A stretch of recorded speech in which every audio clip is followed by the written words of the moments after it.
Alright, what's good, everybody? Boys and girls, kings and queens, big fat bastards, and big fat bastardettes. Lovely to have us all with me today. As we begin to build SURRAK and GORECLAW. This thing is, I love haste outside of red, especially in green. So much fun. But also, it has trample, and it's going to give all of our other creatures trample. This thing is so freaking cool, man. At 4 and 2 forests for a total of 6, man. Ah, I'm loving the value that we're going to get out of this thing. And how are we going to squeeze a little more value out of it? Well, as I was thinking about how to build this deck, it occurred to me that I could kind of go in two directions. We could go a route that we went similar to the time where we built Questing Beast, and we could go the route of mixing Death Touch with Trample, right? I think was there something else that had Death Touch, or did we just put a lot of Death Touch into Questing Beast, and so we also did a lot of Trample? I think we did that. Nevertheless, I'm not going to go that route because I believe I did a little bit of that on the Questing Beast stream. We will still have some Death Touch. Speaking of which, Questing Beast is going to be in here too because, I mean, Trample plus Death Touch, the way those two interact is that Trample makes it so that you only have to assign lethal combat damage, and then all the other damage, all the rest of the excess damage goes through to the Planeswalker or whatever battle or player that you're attacking. And then Death Touch says that in order to assign lethal damage, you only have to deal 1 damage to a creature. So, yeah, with Trample mixed in there, you only have to deal 1 damage to each creature blocking your trampling Death Toucher, and then all the rest of the damage swings in. And that's not the most widely known of interactions, so you might just sneak through some combat damage, especially to, like, Planeswalkers or something. You might just sneak through some damage that people didn't really think would get through. So we'll have a little bit of Death Touch in here. I just like to bring that up because I know that it's not the most widely known of little, like, two keywords and how they interact. Anywho, why don't we start building this? Since it's got 6 cost, and it's going to give other things trample, I figure we're going to go a ramp play big thing route rather than Death Touch. Just because ramp play big things seems to be kind of popular, especially with a tally 7, what's it called? Primal Conqueror, I think, right? And the new Vorinclex 5. Those are both pretty much ramp play big thing. It seems to be doing pretty well. So why don't we go a more ramp play big thing approach? So let's start out with maybe ramp, I think. Let's just do a few of them. I'll probably come back to ramp after I do a few other things in here. Like, for example, mono green specialties right there. We're going to have a few mono green specialties there. I'm not sure how much. Things like Sylvan Anthem, you know, I'm debating if, like, Yorvo or Champion of Lamholt should be in here. Still debating it, not sure yet. Red Rebel Gaming, hell yeah, what's going on, man? Can't wait to see what you built, man. I'm definitely happy and excited to take you on. Is that how you spell Mystic, you guys? I don't know. I can't read. Maybe somebody can. I don't know. If you can read, maybe you can help me there. Okay, so I like always having these two, because like when you're going second especially, it's super nice to be able to drop these and start catching up in the mana game. Some other big important mana dorks that I'd like to get in here are like Selvala is really good because it taps for multiple mana. Right, everything that can tap for multiple mana. There's another one. Elysian Caryatid. Now, I at first thought that I'd probably want to get mostly creature ramp, but there are a lot of really good, like, non-creature spell ramps, and I don't think I have to tell you guys that. So, like, the package of Cultivate, what's it called? Vastwood Surge, right? What's the invasion called? Yeah, Invasion of Zendikar is really, really big good. And what's it 2 basic. This could be good because it puts the cards in our hand, right? We're mono green, so it's not going to be, like, challenging to have double green consistently on our second turn, you know. So I think that one's pretty good. Circuitous Route, there's the other 4 mana ramp 2 onto the field. So I think that between 1, 2, 3, Cultivate, maybe we'll get into the north here because Blizzard Brawl would probably be pretty good too, right? So why don't we do into the, or actually maybe I should type north, yeah, into would give me more search results. That's not what I want. Let me just put, wow, I think I know how to spell, but I guess I don't. Okay. So then some other mana dorks that I really like a lot of 2 mana dorks that are really good. This one right here is probably my favorite mana dork right now. I mean, next to like Llanowar Tribe and Selvala, of course, this thing at 2 mana, the capacity to become a 3/3 eventually. Graveyard Hate, I really can't pass that one up.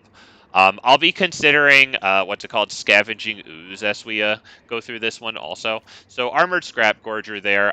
And what I'm doing now is I'd like to kind of get a decent amount of creature spells in this deck because I'm thinking right now already about draw mechanisms. Things like Beast Whisperer, right? Whenever you cast a creature spell, draw a card. I'm thinking of, the usuals pretty much. Guardian Project, right? Tribute to the World Tree is actually going to be really nice in this deck. And if you're going the Death Toucher route with this deck, right, to mix Death Touch and Trample, then Tribute to the World Tree is going to be super duper good for you because there's a lot of Death Touchers that have. Well, why don't I just search for it right now? Death Touch. There's a lot of very low power Death Touchers. So if you're trying to mix Death Touch and Trample, the most power you can get on a Death Toucher, obviously the better, or the more power I should have said. So yeah, Tribute to the World Tree is really going to help. If you're going the Death Touch route, things like Hardened Scales, right? Those are going to be extremely freaking good for you, right? Actually, let me take out Kappa Tech Record now. I'm going to put it back in, but I just want to put it in at a time when I talk about the artifact and enchantment removal theme because yeah, if I'm trying to max out creatures, we're going to put in Reclamation Sage, Cavitech Warrior, that type of artifact and enchantment removal. Okay, where was I? Mana dorks, right. Okay, so let's see. I love Armored Scrap Gorger. Cryptolith, maybe. I don't know about this one. Oh, Moonwatcher, what's up, man? Oh, yes, the what's it called? The some I know exactly which one it is. The 1/2 taps for a colorless, or it taps for any color, and that spell can't be countered. Oh, you bet your butt that that's going into this deck when it's released. That card's gonna be my favorite when it comes out, man. Let me tell you. I think Explore is good though. A lot of spells that we can play on turn 2 are gonna be good. I usually take out Druid of the Cowl from my decks, and I think that's just because there's so many other, really good mana dorks here, like Llanowar Loamspeaker. Lotus Cobra could be good, because we do have a reasonable amount of, ramp 2 cards. I'm going to put Topiary Stomper in here, too, so Topiary Stomper is going to be super duper good. This card right here, just always have this in the back of your mind, because if your commander has unique typing, check this one out. You add 1 mana of any color, and you spend this mana only to cast a creature spell. All right, fine. We don't prefer the restriction, but, whatever. But whenever you cast a creature spell that doesn't share a creature type with a creature card in your library, draw a card. Now, I don't know if that's going to be the case for us today. I'm just bringing it up because it's super good, drawing you freaking cards. This one's definitely going to be in here because if it comes onto the field after our commander or with any, or if it somehow gets a +1/+1 counter for one of the kind of few ways that we have to get +1/+1 counters on our cards. I don't know if I'm going to have too many +1/+1 counter cards. But yeah, that is a pretty nice thing there.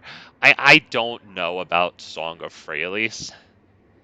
It's cool that it gives Vigilance and Indestructible. Obviously, we'll probably already have Trample, although we will have a few backup sources of Trample for our stuff here. I got to move my text box over to the other side, actually. It might affect me reading you guys in chat, but yeah, I just got to put that over. Okay, we're good now. I got to keep an eye on the total cards. Okay, there we go. So I might get back to Mana Dorks. I think we have a reasonable amount of rampy things right now, right? Let's see, excluding Blizzard Brawl right here, that brings us down to 60 out of 100, and then -40. That's and then minus our commander. So we're looking at like a 20-ish rampy cards here. Not terrible, I would say. 1 out of 5. That's pretty decent odds of getting something like that in a opening hand, possibly even 2. We'll eventually add Balaged and Count in the Ambush here. Is there any big thing? Oh shit. Wow, I'm almost embarrassed that I nearly forgot Gwenna. My bad. So an interesting play with Gwenna here that I definitely intended for the deck, but just forgot. Is if check this line out. If you can go Llanowar Elves turn 1 into Gwenna turn 2, right? And oh, hang on. I just saw something in chat. Okay, so Llanowar Elves turn 1, Gwenna turn 2. What can happen on your third turn, right? If you drop that third forest, right, and then between the Llanowar Elves and Gwenna, you have a total of 6 mana, right? You can cast the commander, right? The 6/5 commander, and then Gwenna untaps, right? And gets a +1/+1 counter. Now check this out. Look at the total power and toughness. You'll have at that point, you'll have a 3/4 Gwenna. You'll have a 6/5 SURRAK and GORECLAW, and a 1/1 Llanowar Elves. That makes for a total of 10 power on the field. Galta costs X less to cast, where X is the total power of creatures you control. If you go Llanowar Elves, Gwenna, you can cast SURRAK and GORECLAW. Gwenna untaps. You can drop freaking Galta, who will receive a +1/+1 counter and freaking haste from SURRAK and GORECLAW. That's nuts. So Galta comes in. Bigly Galta. I guess we could probably start putting in the big bad boys now, because that is a pretty good segue into big baddies. I've got a few that I know I freaking want in here. Check out Kogla. I know I use it a lot, but check out how freaking good Kogla is in this deck. I don't see how you can possibly play SURRAK and GORECLAW and not have Kogla, even if you're going the Death Touch route. Because, right, it enters the battlefield and it fights up to 1 target creature, right? So that's ideally Kogla already killing 1 thing, right? And then since it gets haste, it attacks that turn, right? It destroys target artifact or enchantment. That's 2 things it's destroyed by the time they even get to choose to maybe kill it in combat. That's wild, man. Not to mention, Kogla has that activated ability down at the bottom. Return target human you control to its owner's hand. Kogla is indestructible until end of turn. SURRAK and GORECLAW. Human. So, yeah, that's really big good. I don't know if I'm going to have a whole lot of humans in here, but, like, our commander being human, that's huge. And then Moonwatcher, I see you there. Yep. And you mentioned Garruk's Up. Oh, yeah, Garruk's Uprising. That's going to be huge. And Red Rebel, yeah, the Great Henge is going to be great. We'll definitely get to the card draw here. Absolutely. So Kogla is probably up there with the best things that you can have in this deck. Let's do more big bad boys. I don't know about the Tarrasque. The Tarrasque could be in here, so I can, like, drop that. But I might take that out, because it does freaking cost 9, okay? Like, that is absurd. Even if we ramp, we have a pretty good chance of actually not being able to cast the Tarrasque, right? But something that I think is going to be really nice in this one is freaking Old Gnawbone. Even if we couldn't give Old Gnawbone haste, right? The fact that it... excuse me. The fact that its ability triggers when other creatures deal combat damage, that's insane. And in the same green dragon vein as Old Gnawbone here, I think another really cool play for this deck, right? Since we're giving all of our creatures trample, that's going to make it one heck of a lot easier to actually swing in with this thing, right? Because one really tragic thing about this card, as much as I freaking love it, is, man, it doesn't come with trample, and it has a when it deals combat damage to a player triggered ability. So, yeah, SURRAK and GORECLAW giving it trample. I think that's going to get huge. And then we're running a bunch of mana dorks, right? But we can roll that die and put the freaking +1/+1 counters on mana dorks if we want, just so that, you know, we don't put the counters on, like, this thing and make it by far and away and very obviously the #1 target for our opponent to kill, you know? Like, I often like putting the counters on more useless creatures, if you will. I see Sarath. Oh, Sarath is going in. Oh, yeah, because we haven't touched the Death Touch sub-theme yet. Yeah, we're going to have Ronus the Indomitable, too. Absolutely. Yep, you're on point, my dude. You're absolutely on point. Yes, yes, yes. Oh, man, I'm excited. Okay. Since we have a good amount of these ramp 2 things here, there's a dinosaur that's pretty good. What's that one called that when it attacks, like it increases its power and toughness by the number of lands you have? I don't know. Let's just type dinosaur here. We're just doing the big fat things here. I I don't know if I should put an Invasion of Ixalan. We could. I'm debating it. It is a nice early game hand smoother. I can put it in now with the possibility of taking it out just because, we're here right now. Deathguard Scavenger might not even be the worst thing because it's an early game play. It's also graveyard hate. Um, I don't know. I don't know about it yet, though. I wanted Topiary Stomper. That definitely comes into this one here. Thrashing Brontodon probably comes in just while we're at it, just because it is the artifact and enchantment removal. We're going to want a few pieces of that on creature sticks. Actually, let me take that out. Sorry, I said the last time that I was going to do those all together, kind of as a theme. Gigantosaurus is pretty cool in this deck, right? Because I mean, usually I'm not really thrilled with Gigantosaurus unless there's a specific reason to have it, like Galta Commander, right?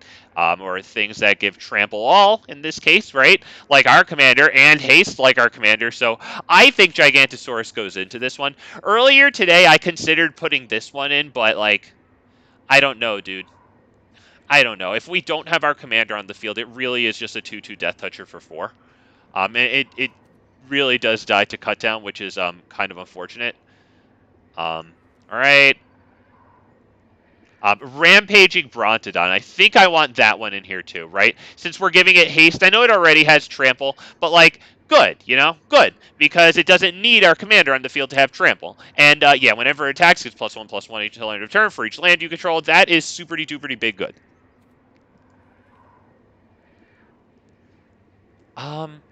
I think we're good here. I'm still thinking that I might get rid of the Tarask here. Invasion of Ikoria. I might want that in this deck, to be honest, because the backside of Invasion of Ikoria, like, could win us the freaking game,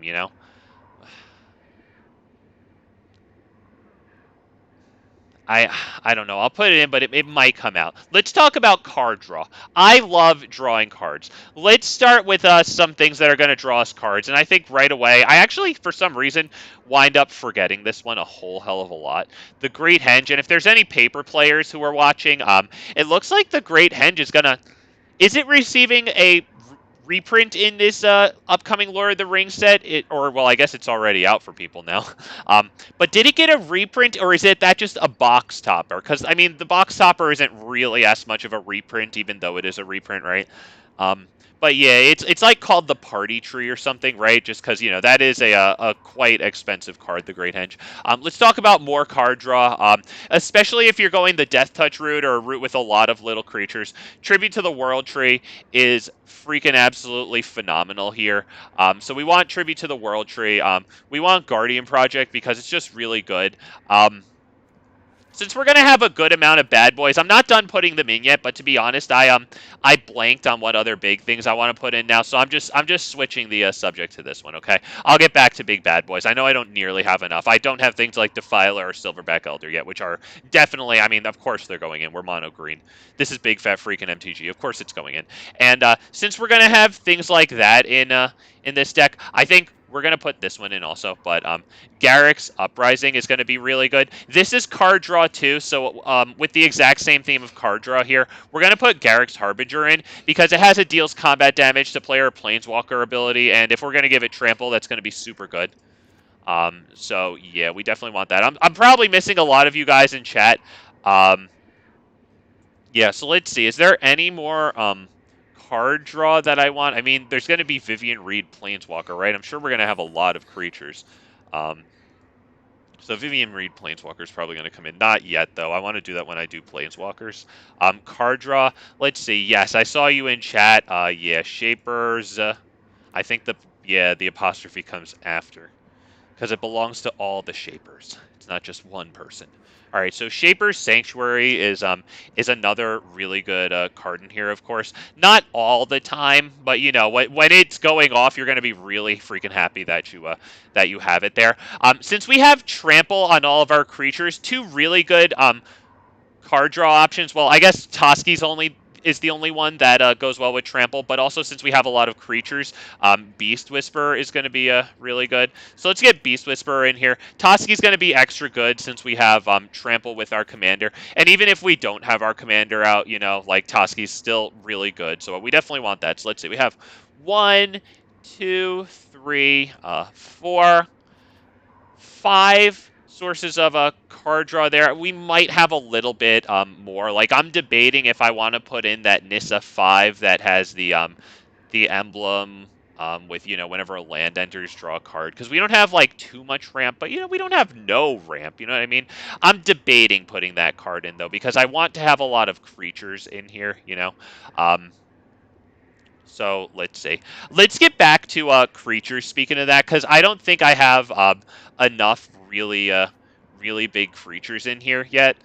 Like for example, Thorn Mammoth is usually one of my favorites because it's just so freaking satisfying to drop this dude on the field, and you know he drops onto the field and gets a fight. So if we're also going to give it a +1/+1 counter, that helps it win more fights, and obviously haste and trample. It could really use the haste. It already has trample in case the commander leaves the field. So we like putting that one down a whole hell of a lot.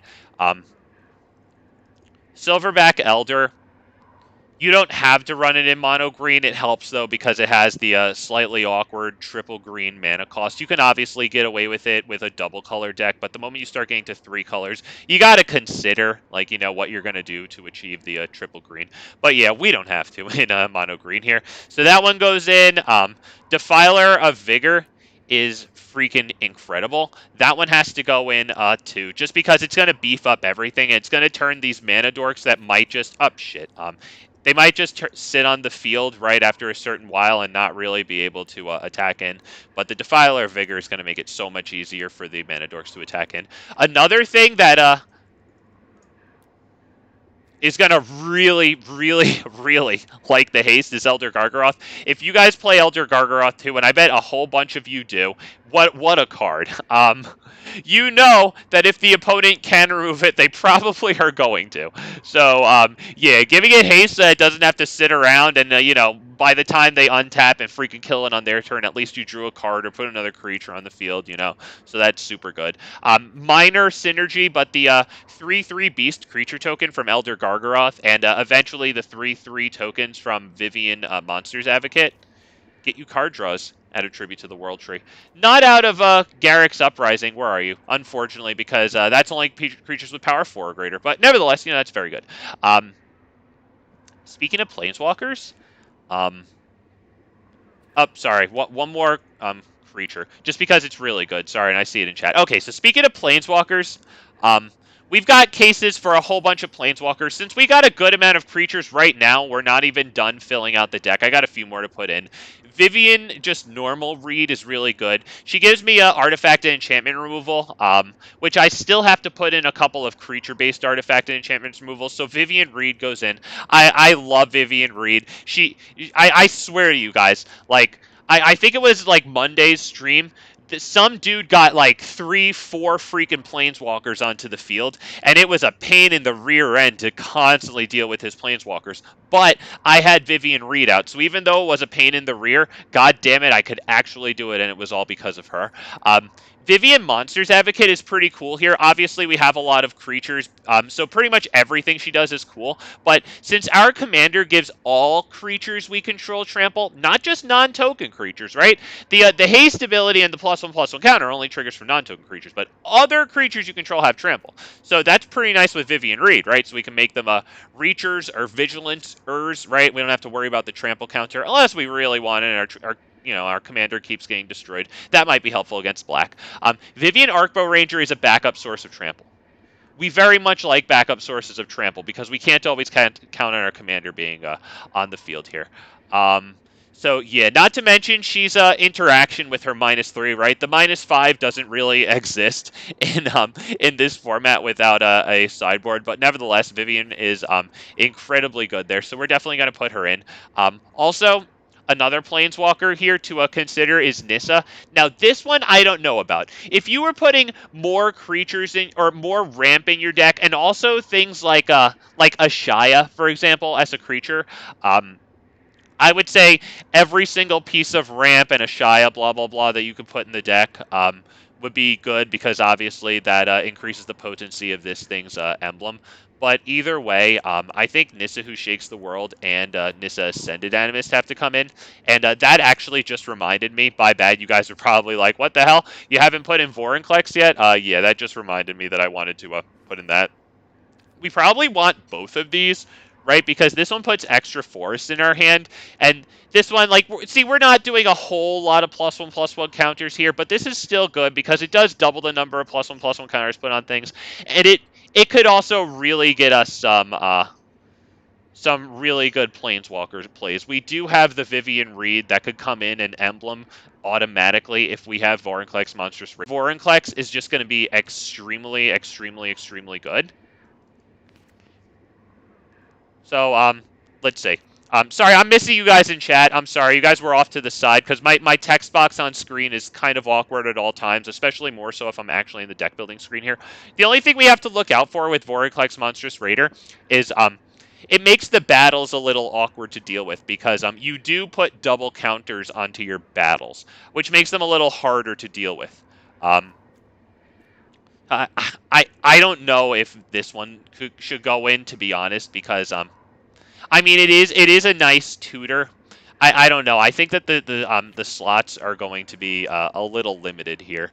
Let me just hit the chat right now. Z-Man, what's good, man?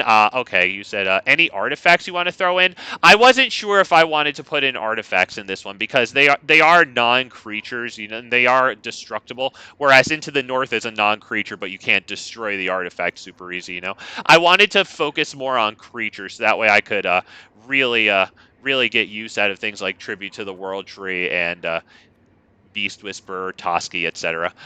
Okay, so now artifact and enchantment removal on creatures. There's just a few, and I didn't spell it right. I think we know which one I was talking about here. And these creature-based artifact and enchantment removals are made better, yes, by the invasion of Ikoria that I just took out, but also by Vivian Monsters Advocate by -2ing her. It's an incredibly good play to be able to tutor out Reclamation Sage when you really need it. I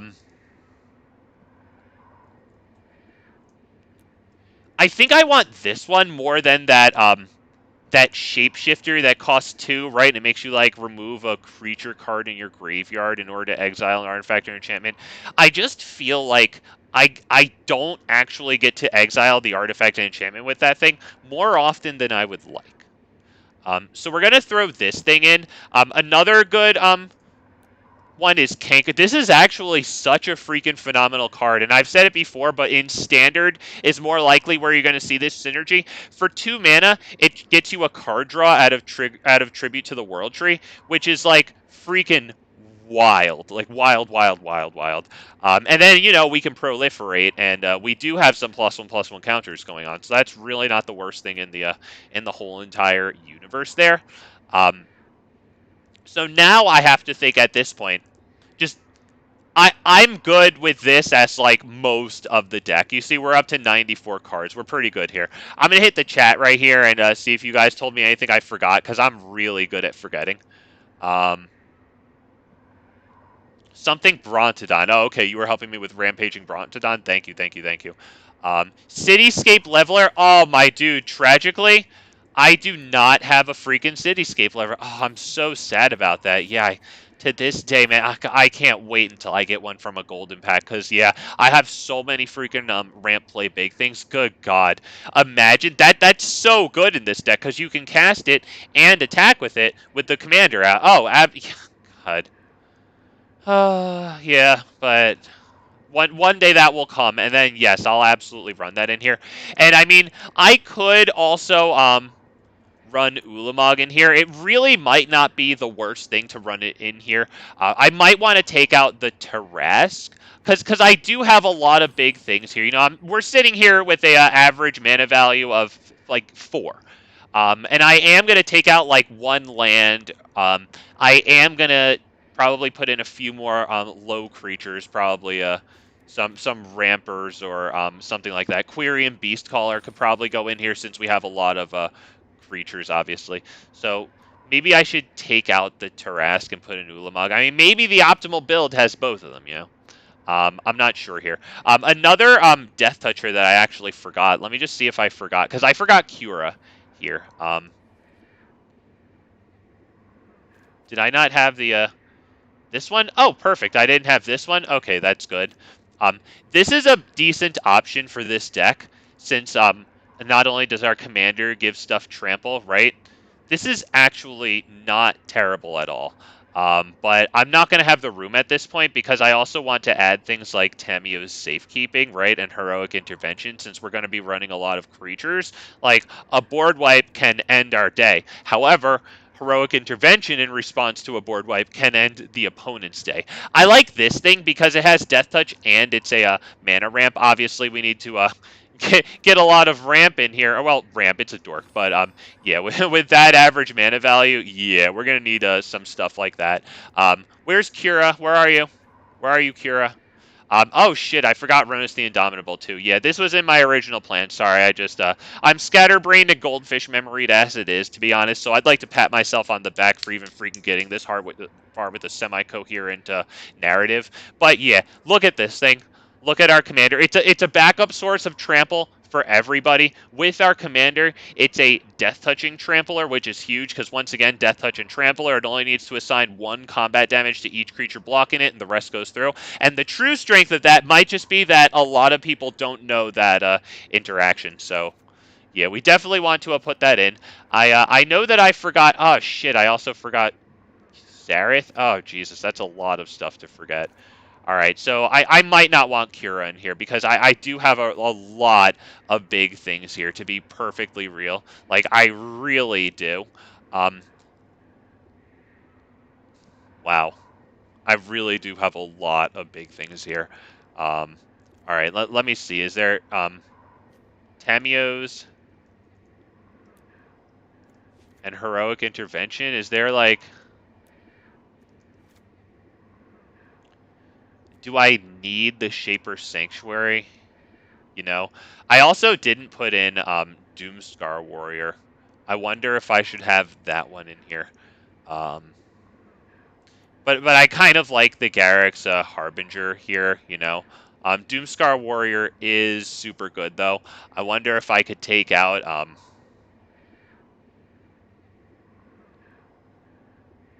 let me look at chat. Let's see what's going on with chat here. Up, what's good? What's good, Seacry? How you doing, man? Leyline of Abundance for ramp. That is interesting. I don't know if I have... Let's see if I have super a lot of mana dorks here.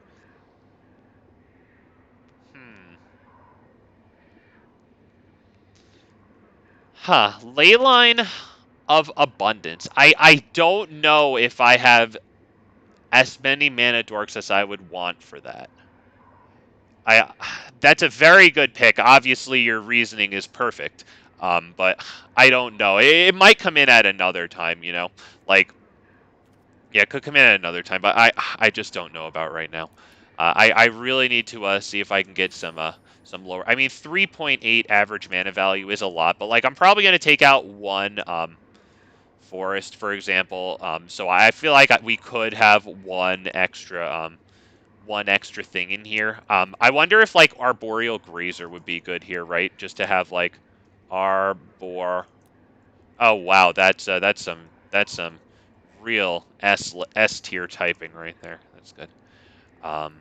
Yeah, I think Arboreal Grazer could probably be good here just to help us, like, especially when we go second. But let's do something about these lands really fast. All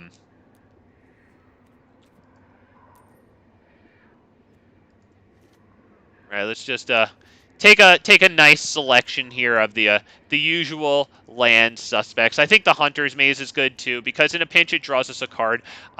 Somebody mentioned artifacts. The only artifact that I might want to have in here would be the Mind Stone. Since I'm focusing more on creatures, the reason that I might like the Mind Stone in this deck is because it does not only enter untapped, my bad, but it also gives you that card draw if you might need it. So that is definitely super good. Tangled Florahedron could probably go into this deck since we have a lot of creature stuff going on. Because, like, even if we draw it late game, you know, if it can, like, trigger Beast Whisper to draw us cards, you know, maybe we can get it on the field with Toski out and somehow get a card out of it. I think that's really good. Balaged Recovery is definitely coming into this one. And I like Town the Ambush as well. I think that pushes our mana count pretty high. So I think we're going to go down to 37 lands because it doesn't count Town the Ambush and Balaged Recovery in that count. So let me just bring down the forest a bit. And of course, yes, we're going to have Nykthos, absolutely.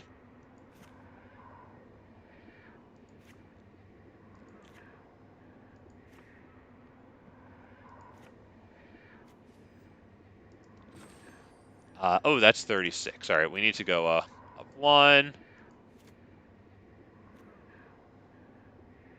Really? Really? 37 plus... Hang on, are there more double-sided lands that I missed? Oh, Tangled Florahedron, right. I'm used to having 2 double-sided lands. All right, so I'll take out an extra one. My bad. At this point, I'm kind of really debating Invasion of Ixalan, even though it's good. I don't know. Maybe I don't know, man. Maybe I should have it. I don't know. I'm even debating things like Ulamog just because it's so freaking, like, ridiculously gigantic, you know. I'm debating taking this out for Doomscar Warrior, but since Doomscar Warrior costs 4 and we should be trying to keep our mana, our average mana value as low as possible, and it's at a monstrous nearly freaking 4. So I think maybe we'll stay there. Ali, what's going on, man? Ali is ram through here. It's not in here. I'm debating a bunch of things, dude, right now. Like, I'm really debating how good exactly Lotus Cobra is going to be in here. Because it doesn't produce mana itself, you know? Like, I'm debating, should Nissa's Triumph really be in here? You know, I also don't have, like, Oracle of Moldiah in here, and Oracle of Moldiah might be, like, extremely good, you know? So there's going to be changes to this thing that I make. I also have a pretty large stack of 4-drops here, you know? Like, am I really going to need, like, Monsters Advocate? I think this one might actually stay, though, because it does let us cast creatures off the top of the library, and, like, we're looking at a stack of 40 creatures here. Hillbilly, what's going on, man? If I missed you guys in chat, sorry, but it's hard enough for me to multitask as it is. Let's finish up the lands here because I always freaking forget to put like Nykthos in my in my decks, and like not having Nykthos in a mono color, you know, I mean that's probably unforgivable, you know, like I can't be doing that here. I like Crystal Grotto. It does give us a scry. I like it a whole heck of a lot. Z-Man, absolutely. You're rolling Domri. Good for you, dude. Yeah, I'd like to revisit Domri. I'm not going to do anything different with the deck, I don't think, but it's been a long-ass time since I played it, and like it's a really cool thing. Fabled Passage, I don't know, because do we really want to thin out the library? Maybe sometimes we do, but we're monocolored. You know what I mean? It's for the early like turns that matter. It's going to be a just another land that enters tapped, and we do have a good amount of things that enter tapped already, so I don't know if I really want that in here. Karn's Bastion is pretty interesting. I'm actually going to try that in here because our commander does put +1/+1 counters on things, and it might not be the worst thing in the world to be able to proliferate those creatures. Even things like Nissa, who shakes the worlds, is creatures, right? To proliferate those, that's going to be a pretty... Where the hell is... Jesus Christ, that took a long time to get. All right, there is Nykthos. Was there anything else? Maybe Plaza of Heroes will be good. It could be good. I don't want too many colorless lands because... I don't know. I just don't want to, you know, draw into all my colorless lands, you know, like, often. But we'll put it in because, I mean... It is freaking good. Another thing that I didn't put in, and I might wind up regretting, is GORECLAW, right? Like, GORECLAW could come out for, like, circuitous route, Vestwood Surge. Vestwood Surge has the kicker, so it could probably come in for a circuitous route because not only does it decrease the casting cost of pretty much all of our bad boys except for a Gigantosaurus, but like it is an alternate source of trample, and like it even decreases the cost of Questing Beast. It decreases the cost of Garrick's Harbinger, even if only by 1. It takes Ronus the Indomitable down to freaking 1 forest, which is really cool. So now that I'm saying that, I think we probably will take out Circuitous Route. It's putting a lot, or what am I doing? It's putting a lot of eggs in like the creature basket, which of course makes us not as good against board wipes. But like that's Tamio's heroic intervention. I want that style, please. Thank you. That one. Yep, that one. Not this one. This one's nice. I like it. The frame is cool too. I just want GORECLAW. All right. And then Z-Man wants the first match. Yup, you're up. Let me just take a look around here. Oh, okay, Z-Man. I see you online. All right. I just have to take out probably lands, right? And obviously I have to put the greatest sleeves. Atroxa. Wait, do I want Atroxa on my sleeves today? Because Atroxa is the best. And everybody who disagrees with me is going to get called names, but Atroxa is the best. I don't know. Do I want Atroxa today? Because, I mean, we are going like a stompy route. We got Galta in here. Like, what the hell? Mike Wazowski. Cool, man.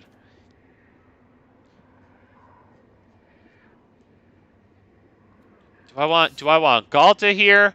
I mean, obviously, Atroxa, blessed be thy name, the greatest thing to exist. Yeah, I think we'll go with Galta here. That feels pretty good. Vivian, Monster Advocate, Alt Art. I think we're good at that. So this is going to be 39 lands. 3.7. Okay, I can read it. Just kidding, I can't.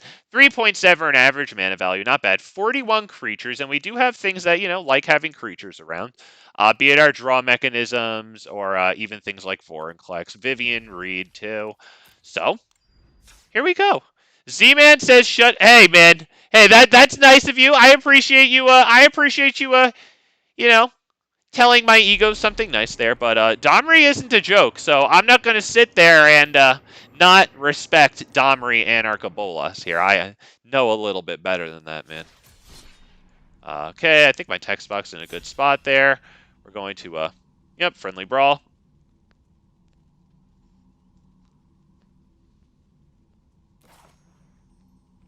I should be a dick to him and load up, what's it called, Minsk and Boo. Because in friendly brawl, as opposed to in the historic brawl to Q, in friendly brawl, your cards are not alchemy revised. So Minsk and Boo actually cost 4 in a friendly brawl.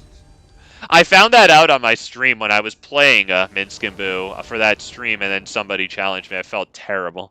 I felt rotten, dude. That's dirty, man. Minsk and Boo, everything's the same except the mana cost is less. That's insane, dude. I have to keep this. We gotta pray for this thing right here.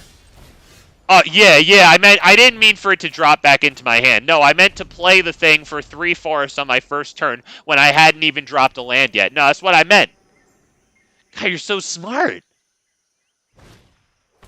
Hardened Scales, beautiful. Yep, especially if you go the death touch route with the deck I'm playing here. But even if you don't, like, Hardened Scales is really good, and especially since I have Vorinclex in this deck, But I don't know. I didn't go too hard on the +1/+1 counters theme. Maybe we can get more content with that on another time. Because I think you could definitely run this deck in the death touch route. Savage Stomp. Ooh. Not bad, because he got 2 +1/+1 counters. That was a very nice play. Very, very nice play. Llanowar Tribe is probably just going to drop dead. So, let's drop this one down. I would imagine whatever I drop down there just drops dead to Domri coming in. Yup, clearly minusing, killing our Dwarf. Why wouldn't he? Very good play, very good play. We are the many. Alright, we're taking fat damage here. We're going to take fat damage next turn. We are dropping Llanowar Tribe and Haywire Might, though. It's not terrible that we get something else to drop. Pretty good. All right. So it would be the greatest thing in the world if Llanowar Tribe lived, of course, because that and only that enables Defiler Vigor. Alright, we're still taking fat damage. I mean, really, he might just swing wide around us next turn. Because we're taking so much damage. Like, I have to block with Haywire Might. I think I have to block a... Yeah, I think I do, because that's 18 damage, actually. Yeah, that's 18 damage. Oh, wow. Oh, that had Trample? Oh, shit, good. Oh, right, it makes trample tokens. Okay, so I had to block this and give him another token. Yeah, in that case, yeah, that was very well played. It didn't even, I would have told you good game. Damn. Yeah, well played. We just got run over there. Wow. Oh, man, but yeah, I guess, what was I supposed to do there? Did Shifting Ceratops have trample there? Was that the block to make? I think he just had us destroyed either way. I wish I had played, I wish I had played that actually correctly, but let's be real, like, he did very nicely there. Woo! Good game, man. Good game, Z-Man. Very nice, very nice. Let's hit fine match there, and that invitation extends to everybody for the whole time. Yup, GG, Z-Man. Very nicely done, sir. Anytime anybody wants to play me in this stream, any stream, you just let me know. We'll definitely play. I mean, it's especially in Historic Brawl, but really especially anywhere. It's such a nice escape from, like, you know, metas. So, yeah. Frog? Skipper running Lelia, which is really freaking cool. That's a cool card, man. This hand is not cool, though. We need to be able to ramp into these two things so that we can get them out at turn 4. I think I... All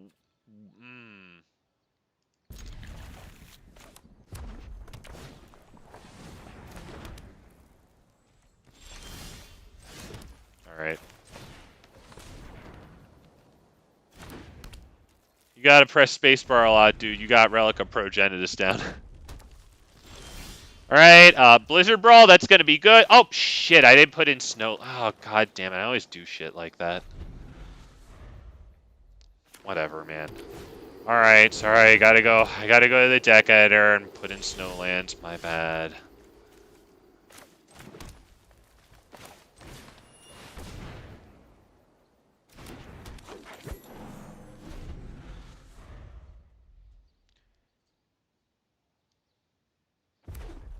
Okay, we should not block Lelia here.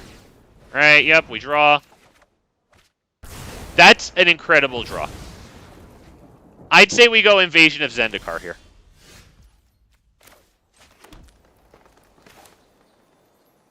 Is it Zendikar or is it GORECLAW? Probably Zendikar. They're both good, though. But if I just drop GORECLAW and it gets killed, you know, I mean... I don't know. I think I'd rather get the lands on the field than the one card out of Shaper's Sanctuary. Wardo Nick, what's going on, man?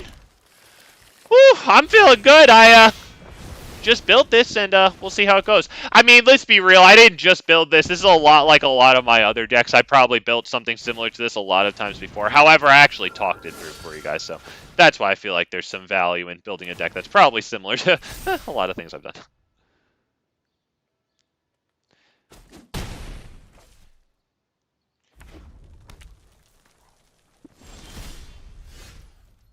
Ooh, okay, now, you know what? If I had Snowlands here, I would drop Reclamation Sage, Blizzard Brawl it against this with the Indestructible, and put this down as well. But since I don't have that, we should probably go SURRAK and GORECLAW and then fight that.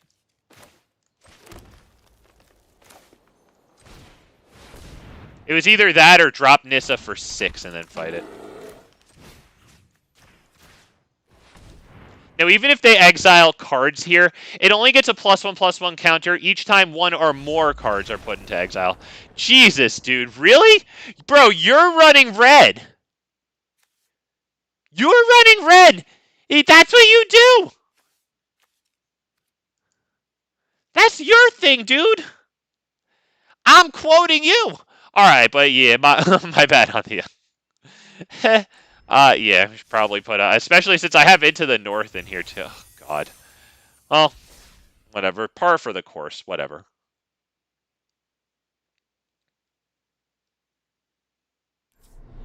Johnny, hell yeah. What's good, man? Thank you for stopping by. The worst Magic the Gathering stream. Nice to have you, man. Nice to have everybody here. Hey, if you guys could leave a like on the stream real fast while I'm definitely not embarrassed to take out all my forests and then put in snow-covered forests, because it's going to take a while. Do I have to? Okay, yeah, I have to click land. Okay, yeah, it's gonna. Good God. All right, 3, 1, little 2, little 3, little snow forest. 4, little 5, little 6, little snow forest.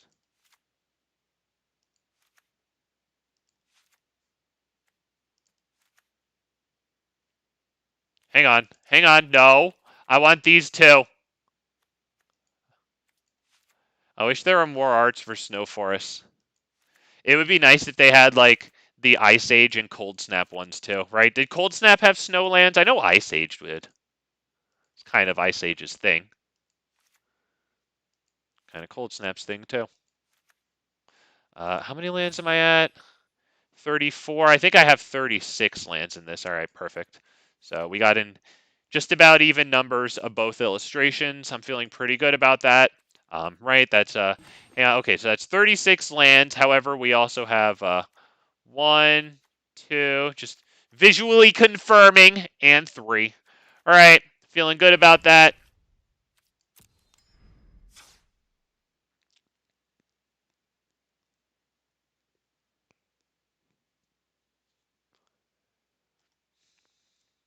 And the whole time I'll be debating taking out that 1-cost Haywire Might for just another ramper.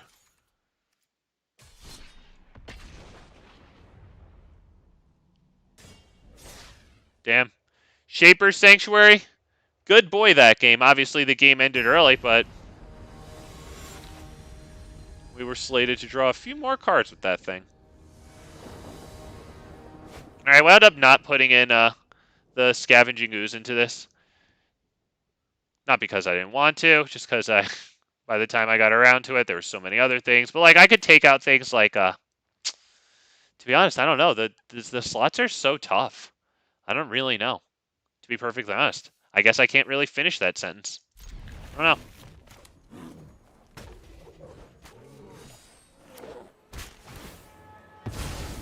know. Right.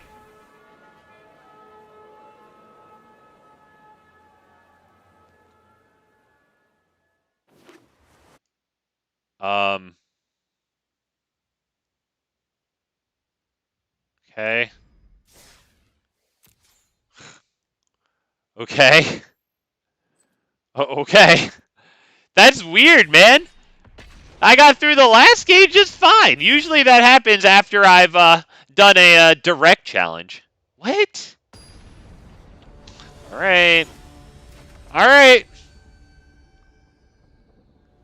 Oh, good. So that way I could go up against this. All right. Good. Oh, man. Do I take this? I mean, the Kappa Tech Wrecker is good, but 3 lands, no ramp isn't good. If I don't get the 4th land right away, getting into this isn't the greatest thing in the world.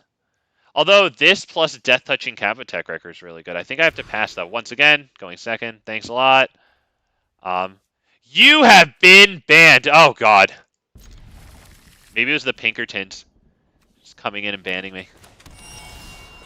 Probably was. Also, what's good, Rusty Richardson? Thank you for stopping by, my man. Unless if you were right here. Sorry, I missed a lot of chat. Especially when I was doing the build. Alright, that's very nice to get there. Go ahead, drop this one. Wardo said keep. Yep, you were absolutely right. No, it's all good, Z-Man. Even if the invite did mess me up, and there's no reason to think that it did, but, like, that's not your fault. Like the phases of the moon, life waxes and wanes. Alright, let's just drop this one, I think. Right, that one pass. I don't think we need to attack. I think, do I just drop that just to freaking have it on the field? No, because it's a cheap cast of Silverback Elder.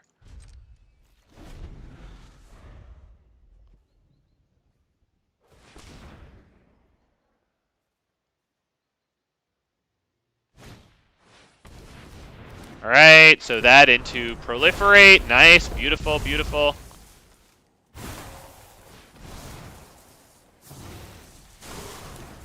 We're going to have 1, 2, 3, 4, 5, 6, 7 next turn. I am glad to help my colleagues. That's not enough to get at their commander there. It's just way too easy, because this thing comes in at 4, you know what I mean? Like, it's way too easy for them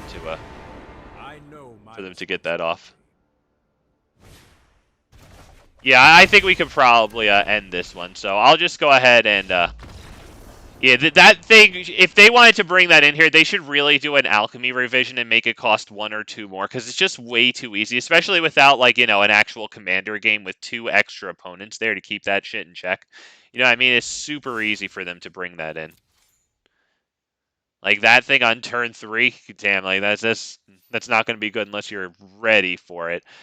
So, the invite didn't come through. I will send it to you, Z-Man. Friendly Brawl, same deck. Alright, boss man.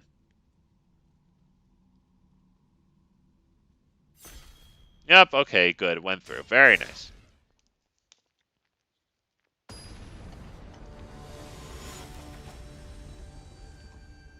Alright. He steamrolled us last time. Will he steamroll us again? Let's see. Yeah, exactly. It was hopeless, man. Exactly. Yeah, that's why I got out of there. We can definitely take this hand, though. I wish we had triple green, but the Lotus Cobra might help us get triple green, so let's keep this one.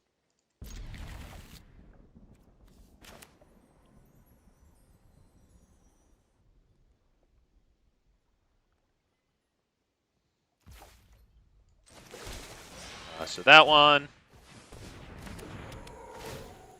It doesn't really matter what we put down here. So that one. I guess maybe it did, because, yeah, since I drew a forest there, it probably would have been better. Okay, that was my bad. All right, but still, let's do a Lotus Cobra into, it doesn't really matter, I guess, because we're not going to be able to get the triple green. So let's just drop this one. Don't matter. That one. Go ahead and swing for 0, because that's what we do. Howdy, big fat double gangster. What's good, man? Oh, it's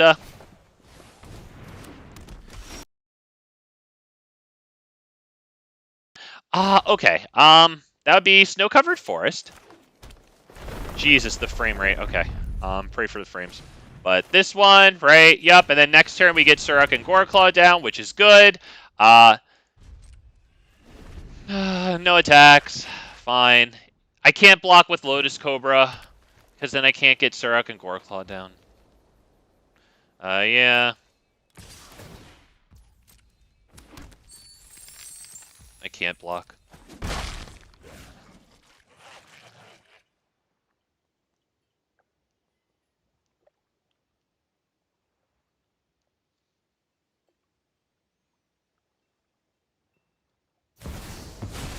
Wow. All right. Okay. You know what? At least he didn't sacrifice his Magda to kill Lotus Cobra with the commander there. That's what I was worried about. So let's hit this one. Green. Let's tap this. Doesn't really matter. Get a card. We like cards. Wow, that'll be good next turn. For now, I can't attack. I think there's a problem, though. Domri just comes in and fights their 4/4 against my commander. I think he's going to do that. And I'm not thrilled with that. I would imagine he's willing to sacrifice that after it gets in its 4 combat damage.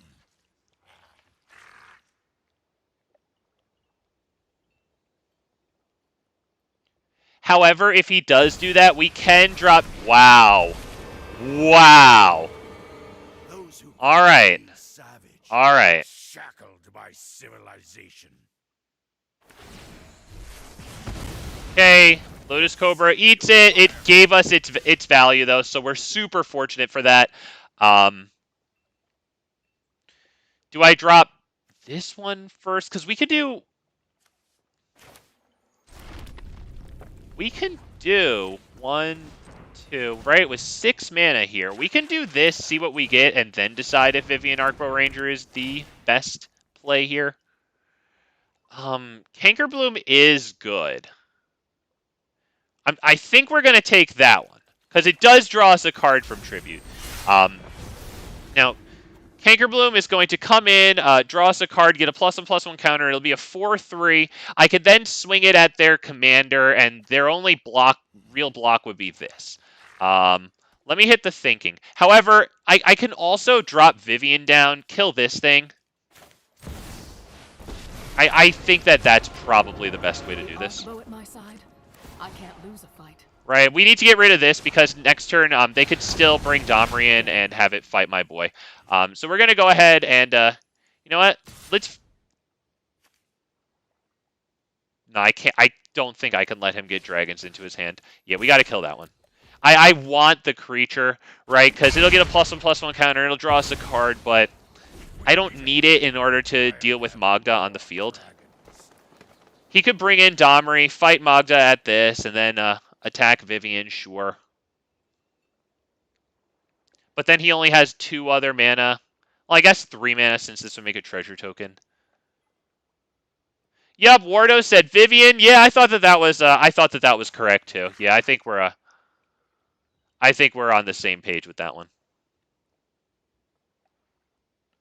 See, I didn't want to plus Vivian and then put those counters on this because even though they could turn around and not double block it, right? Because they had the 4/4 and the 2/1 there. We would have had 7 toughness, but I don't know. I don't know. I thought it was better to get that -3 off. And it's actually paying off here. So let's start with Cankerbloom and just see what we draw here.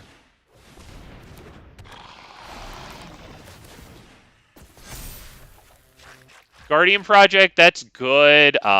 Let's distribute +1/+1 counters amongst this and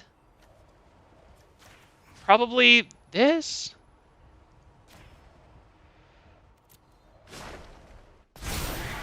Let's go ahead and attack, I think. Right? Yeah, let's attack. You attack there. You attack here. Right? So that way if he blocks this one, the Planeswalker's still dead. I think this is good here. I will consume you. I think this should be pretty devastating. All right, we're going to let that attack go through. We're not going to sacrifice Cankerbloom because I do want to kill that thing. I think we should drop Guardian Project, honestly. Because if I drop these, neither of them are going to get us a card from Tribute to the World Tree. They'll accept 2 +1/+1 counters, and that's great, but I want cards.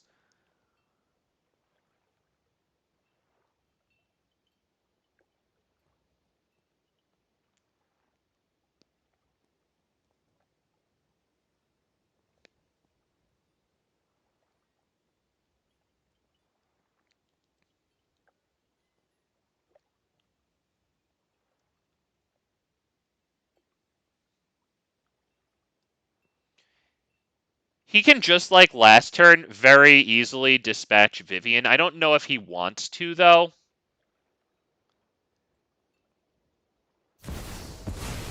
Jesus, dude. Okay. That's going to deal 1 damage to all of my creatures for its plus abilities, right? Oh, wow. Okay, he just minus that shit. All right, yeah, I mean, he probably wants that out, because if I keep putting +1/+1 counters on him, then he might never be able to deal with my stuff. Yes, I will do that. All right, he still gets the treasure token, so of course he attacks. Oh, wow, Topiary Stomper can attack or block now, and it's going to get us a card. That's wild. It's actually going to get us 2 cards. That's nuts. One of these days it'll load. There you go. Yeah, I mean, I'm liking what he's doing here. I'm liking it. Whole bunch of freaking dragons with Domri. That's freaking cool, man. We're going to go ahead and hit this one first.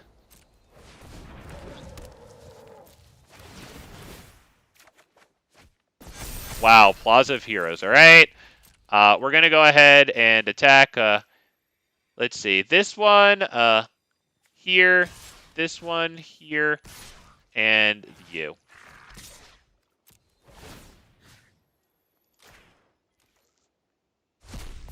Yup, exactly, Wardo. Draw 2 cards. Hell yeah. Hell yeah. And we'll draw 2 more here.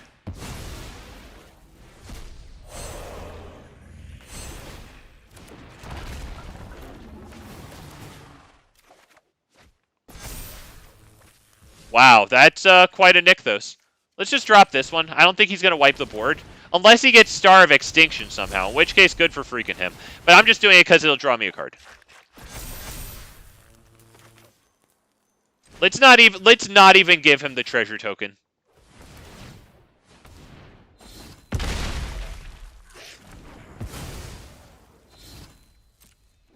I think that's probably it. Unless he has Star of Extinction. I can't see him living through the next one. I mean, I guess he has 7 mana. Like, he could have something crazy. I don't know what it's going to be. Yeah, that's good, but I think that we're probably going to win this one, because we have freaking that going on here. So all I have to do is this. Because I don't think I actually have 18 damage yet. 12, alright, I might have 18 damage, so we'll just go ahead and not be dicks, and we'll actually finish it here.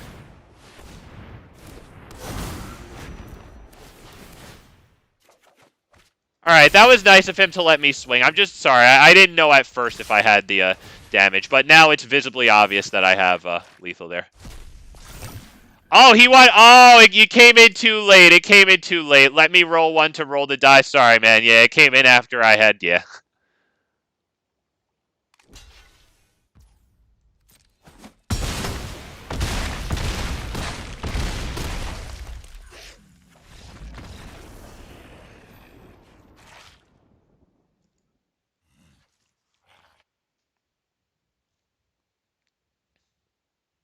Yep. Sorry, that might have been nice, but I guess no die roll for you. Sorry, man. The message came through just a little too late. I know. When you get something out like that, you really want to play it. Yup, good game, Z-Man. Yup. Oh man. Well, maybe I'll get to die roll with that card, because we are running it tonight here. I mean, giving it haste and trample is freaking everything, so it's possible we'll freaking get it, man. It's possible. I cannot keep this hand. Oh, man, I would love to. Oh, man, but... Yeah, we could definitely take this one. We go first. We have the 4 lands to get into Toski really quick, including being helped along by Explore. So that's really nice. Ah, Ali Got's next. Okay. Yep, you can come after this dude here. Absolutely, Ali. Yep. Absolutely.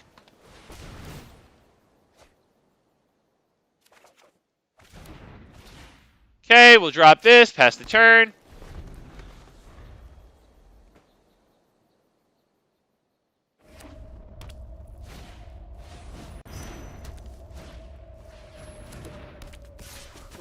Selvala is probably better than Toski here, because I don't know if Toski's really going to get through next turn. I think they just drop Selvala and then attack. Or, sorry, drop Winota and then attack. Now also I can't cast more than 1 non-creature spell each turn. Alright, so we can do Selvala and Shapers. Yeah, auto pay, whatever, dude. Just pay.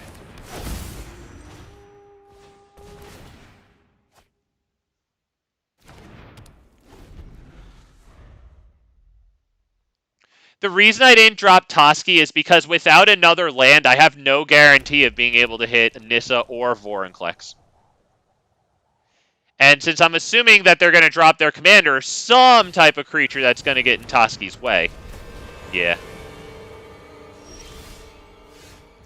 Alright, so I'm feeling the Vorinclex here, because it also gets us our land drop, which we really need. I think Vorinclex costs a lot because of this one, right? Yeah, non-creature spells your opponent's cast with mana value of 4 or greater cost 2 more. He said boo to the Toski. I think the reasoning is sound there. Toski wasn't going to get through right now. I think it's much better to have Vorinclex on the field. We also didn't get the land draw, so fortunately, I get the 5-drop on the field. Oh yeah, he's definitely indestructible, but he wasn't going to do anything here. He would have just attacked and gotten blocked by the 2-3. And, once again, I would have 4 mana, so I wouldn't have been able to do anything. Except, I guess, drop this. I feel like Vorinclex down now is much better. Oh, so does Raz Hero. Oh, yes, so does Raz Hero. Although, what the hell? Why didn't you drop Winota? Whenever one or more non-human creatures... Oh, are those both... No, that's a non-human. What? What? Alright, maybe he had to go somewhere. Like, what? That was you, man. You're playing freaking Winota. You could be dropping all kinds of stuff on the field, man. Yup, gamer, you on. Yup. Play. Yep. All right. Let's go, man.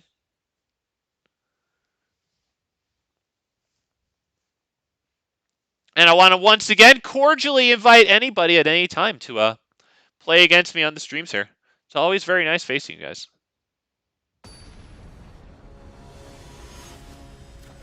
If anything, it's just one less game against the Troxa. Okay, so. And I don't have a problem with really a Troxa 4, except the amount I see it. But, like, I do have respect for a Troxa 4. It's a Troxa 7 that's just like, come on, man. Oh, man.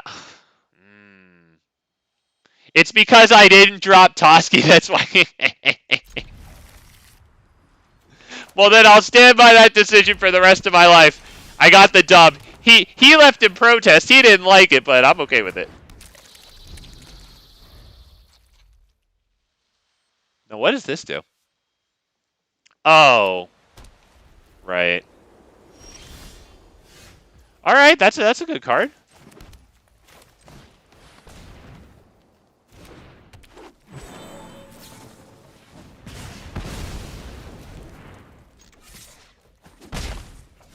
Have to go back to your roots with squirrels. You like the squirrel, huh?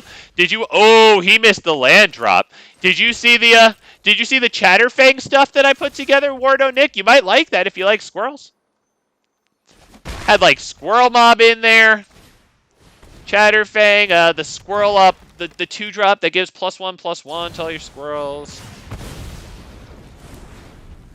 I obviously plenty of other things, but that's the squirrel stuff. Oh, okay, that's a good thing. We don't have protection from it unless I want to wait until next turn to play it. I kind of want to drop it, though.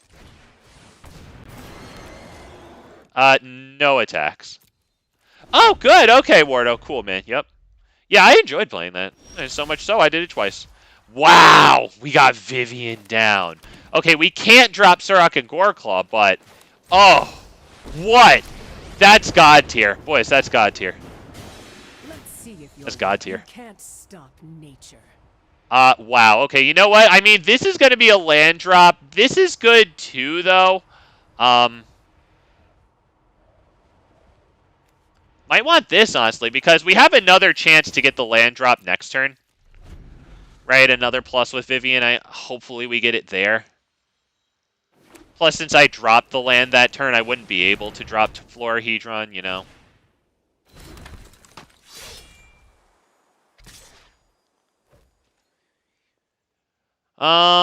Let's see. Should I block that with this? Because it trades in combat, and I probably should get rid of that Fires of Invention with the Haywire Might. So let's plus Vivian, see what we get here. No one knows. Wow, Hillbilly! All right, man! Hillbilly made his first historic Brawl deck. That's the shit. All right. You go, man. You freaking go. Hang on a second. This is not as easy as just dropping SURRAK and GORECLAW, is it? Because I need to kill this thing.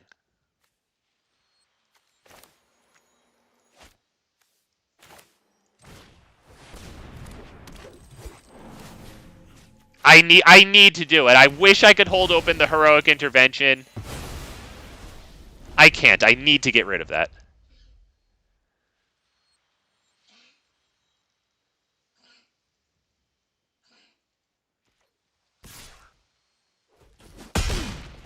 Okay, so you've got claws. Oh, he has... Oh, I looked at the 2. It has protection from each mana value other than 2. Jesus. All right. Well, plus Vivian.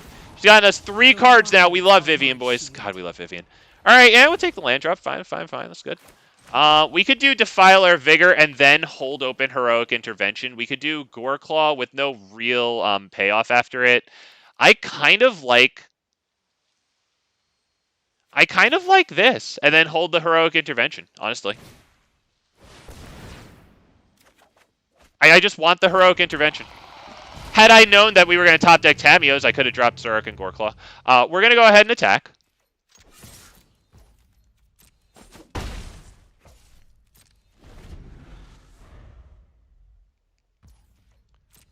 All right, he gets his swing in at Vivian. I can't do anything about it. I would need something with mana value 2. Which we do have some of. They would only be chump blocks, but, you know, they'd be blocks. Vivian's gone now, but you know what? She got us cards. We have Beast Whisper on the field. We can protect it. And yeah, absolutely, Hillbilly, sorry to get back to you. Yes, you're absolutely on next. Mustafa said I probably should have cast Fire's post-combat main. I don't know if it would have made it. I'm sorry, I don't remember the play. If it would have made a difference, then I guess so. And then, Wardo said some epic plays with Chatterfang. Thank you, man. Yeah, I really enjoyed playing Chatterfang there. Okay, so...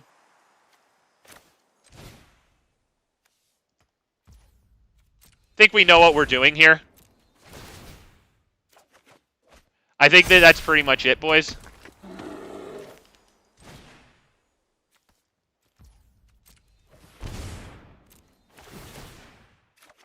I think that's it. I think I know that I have lethal here, so I don't need to be a jerk face. Sorry, the last time I didn't realize that I had lethal. I didn't do the math. I could have realized. I didn't feel like it. Visibly, it looked close. Okay. Absolutely, absolutely, Z-Man. And Wardo Nick nailed it with the Defiler into Galta. Yup, you like that? Oh yeah, I like that. You know, if you could like that. The nicest thing to do would be to hit the like button if you like that. Show big fat MTG you do with that click. Thank you so much. Ali Mustafa fumbled. I didn't see the hand. I'll take your word for it. Still, nevertheless, GG, even if only to myself, okay? Then I'll pat myself on the back for that because we did slam Galta. We love slamming things. We love just picking our favorite illustrations and slamming them onto the field, don't we, boys? Doesn't it feel good? God, we got Galta there. All right, so Hillbilly just told me that he made his first historic Brawl deck. Hillbilly, by the way, a streamer who plays a lot of Standard. Hillbilly's going to be doing the pre-release event on, is it the 15th? That's tomorrow, right? Hey, Hillbilly. Oh, wait, let me tell him after the game so that way I know he's listening, because a lot of you turn off the audio here. I want to give him an idea for his freaking stream tomorrow. Big fat MTG cares. Gyruda! Hillbilly! Hillbilly, okay! Hey! You know what? This is an incredible hand. I have to keep it and thank my freaking lucky stars for it. Keep 7. Pray for Lotus Cobra, boys. That's what gets us Llanowar Tribe, and then we can pray for Llanowar Tribe. Alright, Into the North is good too, though. I think I'm going to try the Lotus Cobra here. We have to pray for it, granted.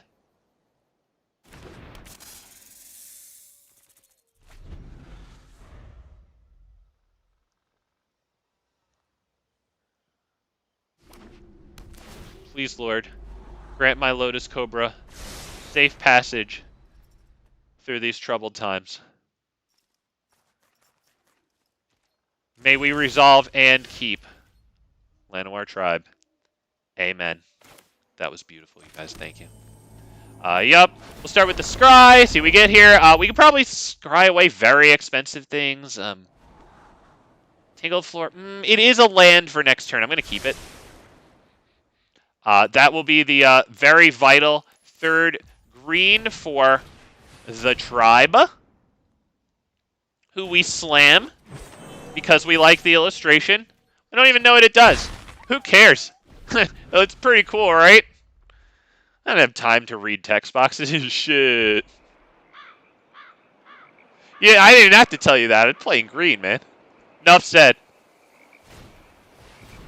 All right. Well of lost thoughts. By the way, no, I don't think I was running that in my Arcades Wall Tribal. By the way, shout out to my Arcades Wall Tribal. Whether or not I was running that or not, it's still a cheap plug.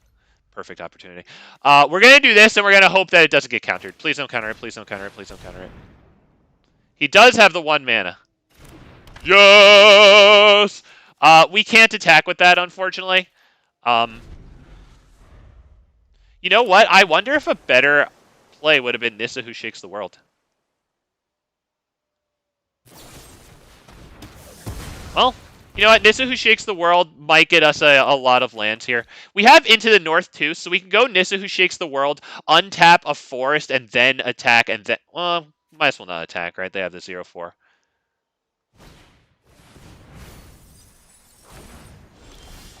All right. Wardo thought it was Nissa. Yeah, you probably were right at this point. You're probably right. Let's do that. That. We'll Protect the virtue of this world. do that. We can attack with both first, because at least we'll get in some damage. So let's attack with both.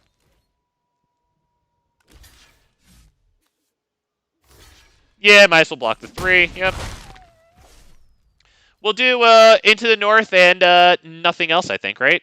It's either Into the North and nothing else, or Into the North and fight this. I'm feeling just Into the North. Although, wait, that's going to make a land enter the battlefield, so Lotus Cobra triggers, so I can also play... What do we play here? Is it Garrick's Uprising, or is it Ronan's the Indomitable? I kind of like Garrick's Uprising, because next turn, we can go, like, SURRAK and GORECLAW possibly into Ronis? Let's see. 1, 2, 3, 4, 5, 6, 7. Ooh, okay. I have to sacrifice a Planeswalker there. All right, well then Ronis the Indomitable will still get us a card. Wow.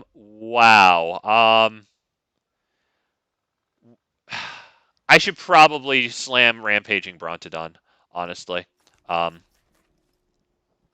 This has Vigilance, right? So maybe I start by attacking and then slam the Brontodon.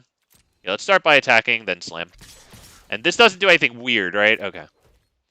Poor Hillbilly, though. He's had 4 lands for a while. Although, I also have 3. I guess 4. I do have Llanowar Tribe, though, so, that's pretty good.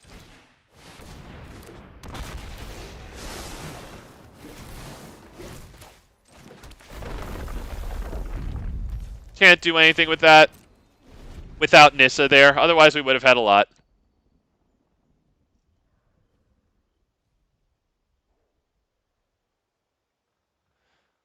Okay, so the order is going to be Hillbilly and then Z-Man. Is that? Hang on. Yep. Okay, I see Z-Man there. Yep, and then Red Rebel. Also, what's good, man? If I didn't greet you in chat. Sorry, I missed a bunch of it. All right. Oh, my bad. Okay, we're getting lands now. We getting lands.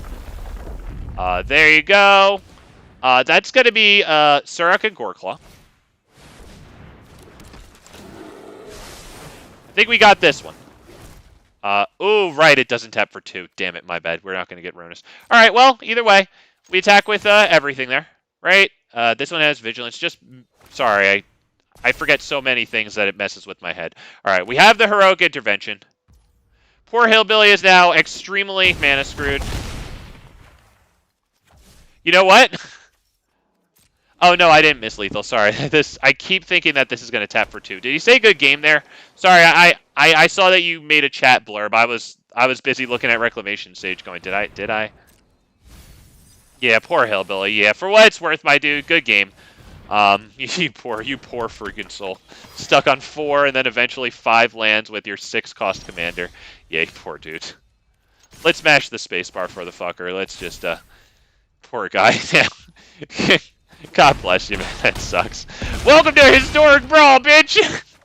Poor guy. GG, man. Hey, Hillbilly, it's nice to see you in Brawl. Once again, Hillbilly plays a bunch of Standard. He'll be doing the pre-release event tomorrow, and that was his first historic Brawl deck. So that's big, cool, man. Good for you, Hillbilly. I really like to see you here. And Z-Man, I will send you. Oh, and Hillbilly, I wanted to let you know. There's a pretty interesting card in tribute to the World Tree called the Flowering of the White Tree. Is that Z-Man? I can't even see. Okay, Z-Man. It might be pretty interesting. It gives non-legendary creatures you control +1/+1, and it gives legendary creatures you control +2/+1 and ward 1. So Hillbilly, I think it could be pretty interesting in like a human aggros deck with like Adeline, Thalia. I don't know what the 1-drop would be, but there's another interesting Lord of the Rings card called Reprieve, and that could help an aggro-style deck like with a turn 4 board wipe, because Reprieve says for 1 in a plains, you counter target spell, or sorry, you return target spell to its owner's hand. It doesn't counter it. But you also draw a card with Reprieve, so that could be a pretty interesting way to have a. I don't know how powerful it would be, but it's a mono white thing. I'm sure you'll be running a lot of decks, so it's just another way to kill like half an hour. Okay. Damn it, dude. Damn it, man.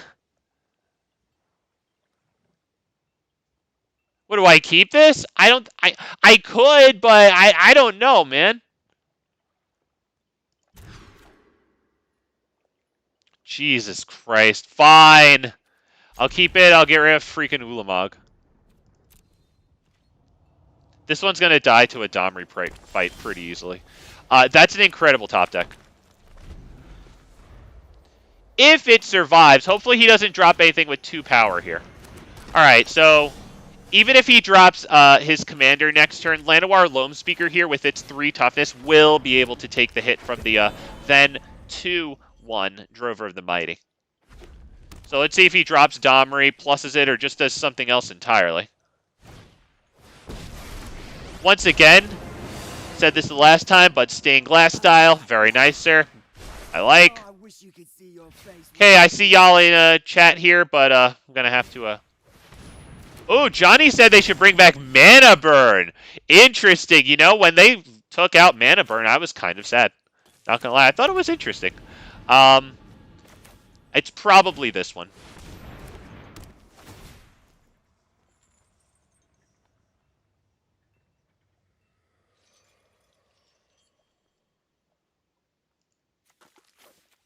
Yes, 2. Thank you.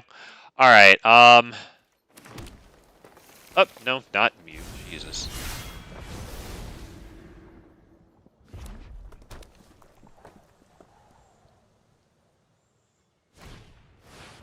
Oh, shit. I will take the damage.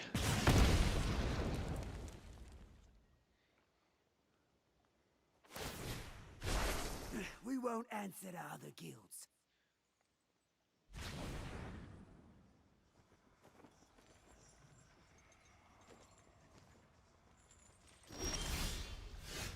Oh, wow.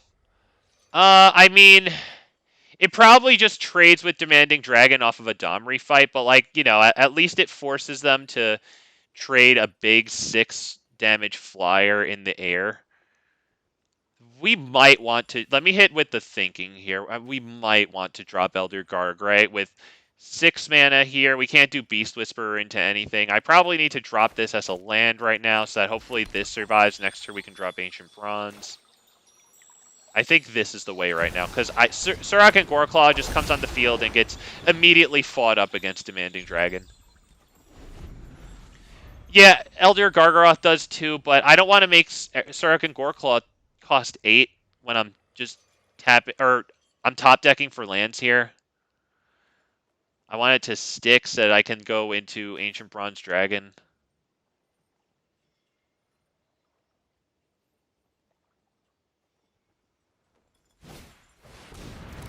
Cabaret Revels, alright. Well, he could have 4 capacity for mana here, so we make a 4-drop or something, and then Cabaret Rebels could bring down something as big as a 3-drop onto the field as well. What a freaking card that Cabaret Rebels is, man. And it's a rare. One of the few alchemy cards I actually do use. It's just like it's big good. I'm going to be difficult. All right, there you go. You get your fight. Your Demanding Dragon lives, so you can smash in for 6. I don't think I'm going to block that. Oh, wow, Yorvo. Okay, nice. All right, what do we got?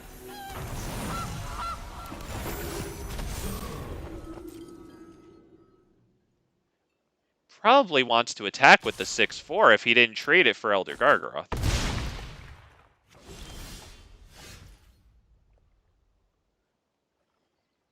All right.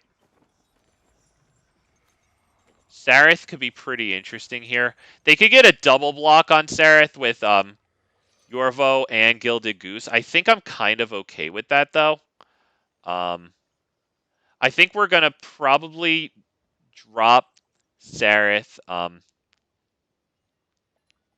Hang on, let me hit the thinking again. It's either that or Beast Whisperer and then Invasion of Ixalan. Drop Invasion of Ixalan. So that way, if we flip the invasion, we can get a creature card cast, right? If I fight his commander, he's just going to bring it back in again at the exact same amount of loyalty counters, so I don't know if I even want to bother attacking it, whereas this could get me a card draw with Beast Whisperer. Although, if I fight his or if I kill his commander, the thing is he'll have to pay a lot of mana to bring it down. That won't trigger Cabaret Rebels or Yorvo. We might want to hit the Sarith here, honestly, and then attack his... Let's attack. Let's attack that. Let's draw the card, because if I get the land drop, I can drop Ancient Bronze Dragon. Let's see. Does he get the double block with Yorvo and Gilded Goose?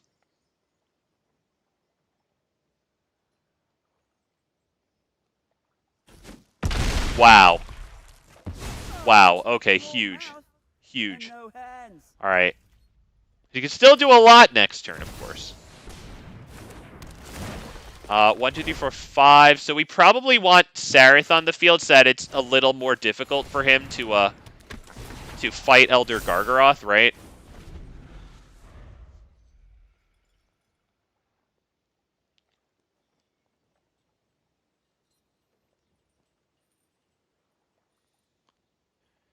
I feel pretty good there about hitting the attack first, because if we had played Sarith and then drawn the Great Henge, we wouldn't have been able to afford the Great Henge.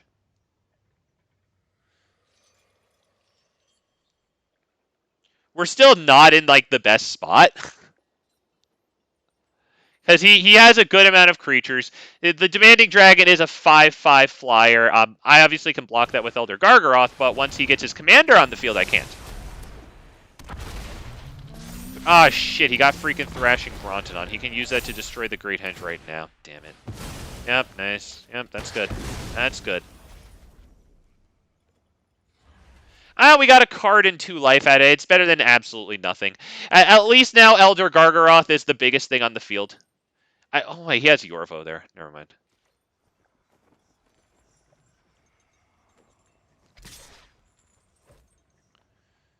I don't think that I can, I think I have to take that one.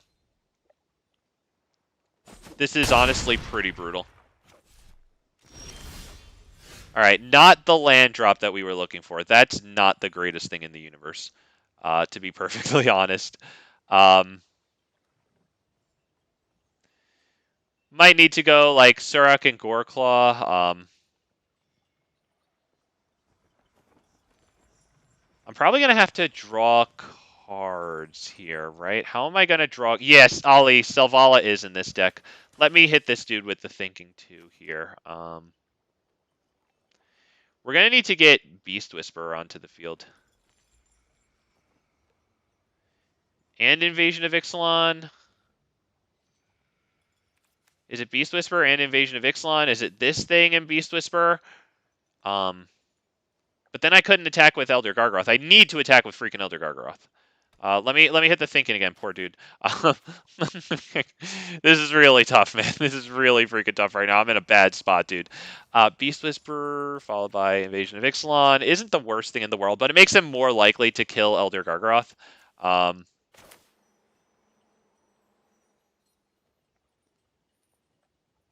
Might have to be that, but maybe into Leafkin Druid?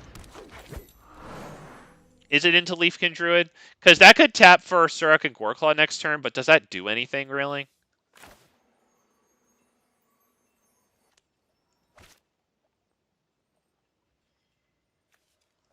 I think we need the card.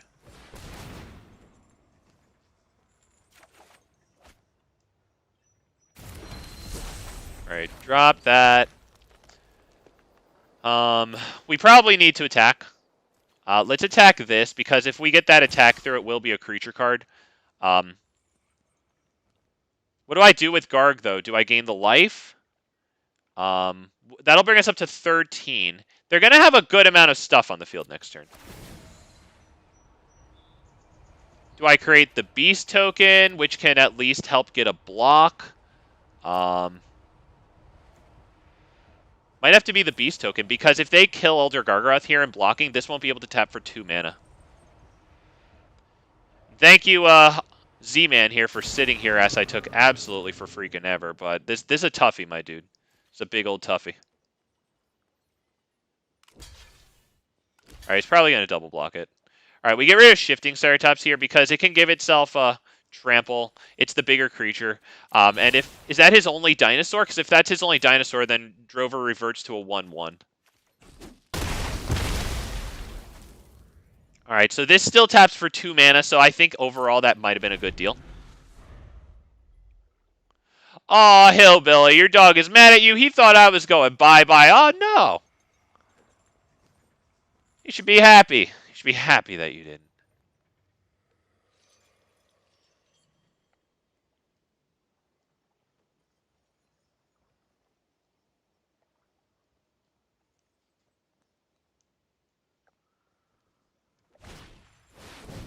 Okay. Domri comes down for just about everything he has. He still can tap this and plus this for manas. He opts to do that. Yep, I can't really do anything with that. What am I going to do? Tap it and tap a land to untap a different land? You know, that's it.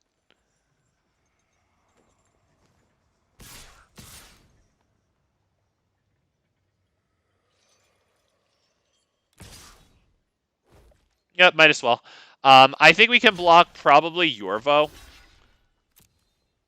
I mean, we have to. Oh, man. That's pretty brutal here. I mean, I guess I can drop, like, this down, but I think he just wins no matter what if I drop that down, right? I think we need to, That's probably it, right? What am I really going to do with SURRAK and GORECLAW, right? I think we just drop this.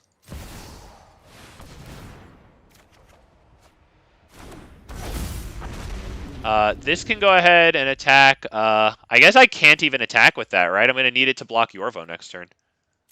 And then the Leafkin Druid is going to have to attack or block Incubation Druid. I think we pretty much lose. I don't know if there's anything that I could do here.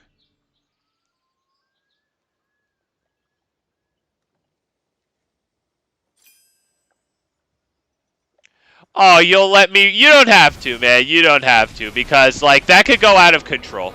I mean, I might have to let you win in return at that point, which I guess would make sense. If you want to let me roll, then I will just let you swing in after that. I do appreciate that. Oh, man.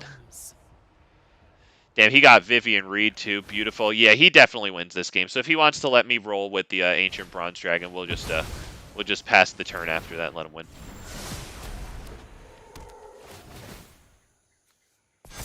Wow. Wow. Yeah, I think he's just letting us roll. Okay, so we'll let him win. That's nice of him. So let's just do this. Let's drop SURRAK and GORECLAW, so that way it has trample. Okay, we'll attack. Wants to let us roll, and then we'll let him win, because he already won this game, so. But a cool strategy to do with this is to put those on, this, and it doesn't really matter, because I'm going to let him win, but I think the best strategy is actually to do that, and then drop, Vorinclex here, right? As a creature. It's either that or Vivian Reed. Yeah, absolutely. Good game, dude. And that was nice of you to, let me do that, but yeah, we're just gonna go ahead and let him swing. Yep, good game.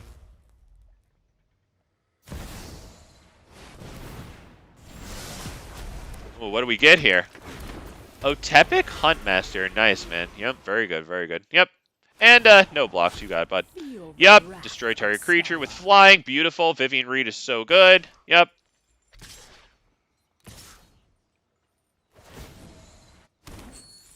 Very nice, very nice. Yep, no block. Oof, man. Ah, man. Nice. Nicely done, man. Wow.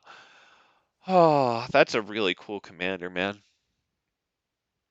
That is a cool freaking commander. Domrianer Kabolas, and I play it so often in the 99 too. What a freaking card. And I think someone was after you. Was it Ali? I forget. Did I get everybody? Oh, Red Rebel. I knew that somebody was there. All right, Red Rebel. That is Ali. All right. Well, whenever you're ready, man. If you're even still here. But I'll take anybody. Yep. Thank you, Ali. The offer goes out to anybody. If Red Rebel isn't here, if I don't get the invite from him, anybody is more than willing. Yeah, absolutely. Good game, Z-Man. Man, a lot of cool stuff was played there. Yo, how about his Yorvo getting turbocharged super fast because he had Cabaret Revels out to increase the number of creatures he got. Yo, but you know what really did it, man? We could have came back, but he Cabaret Revels out that freaking Thrashing Brontodon and immediately freaking killed our Great Henge. Dude, I genuinely think that we might have actually won that game without that. That was... Damn it, that was freaking nice. Damn it, damn it, damn it, damn it. Because that Great Henge was huge for us. Ah, Red Rebel is here. Okay, well, if you're interested, I will quit this game right here. I actually recognize this guy's name because he loves spamming emotes. He is a... I mean, I could probably sit here and just wait 10 seconds and have the emotes spam. Although, that's not really fair, though, because people who take forever to drop their first land are, annoying, and I wouldn't blame him for spamming chat, but, like, I actually recognize his name just because he sits there and, like, plays the most powerful thing he can muster. I'm actually proud of the guy, because he was playing the new Vorinclex 5, which is, very, very powerful, and just, like, spamming emotes with it. I actually remembered his name just because he's such a goober.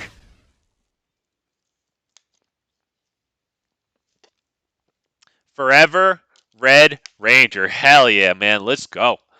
Let's go, sir. What's he going to play? Drum roll, please. Nice. Yep, the Kodama. Very good. Vorinclex Avatar. On point. Mono Green Commander. 2 thumbs up. Wow. Wow.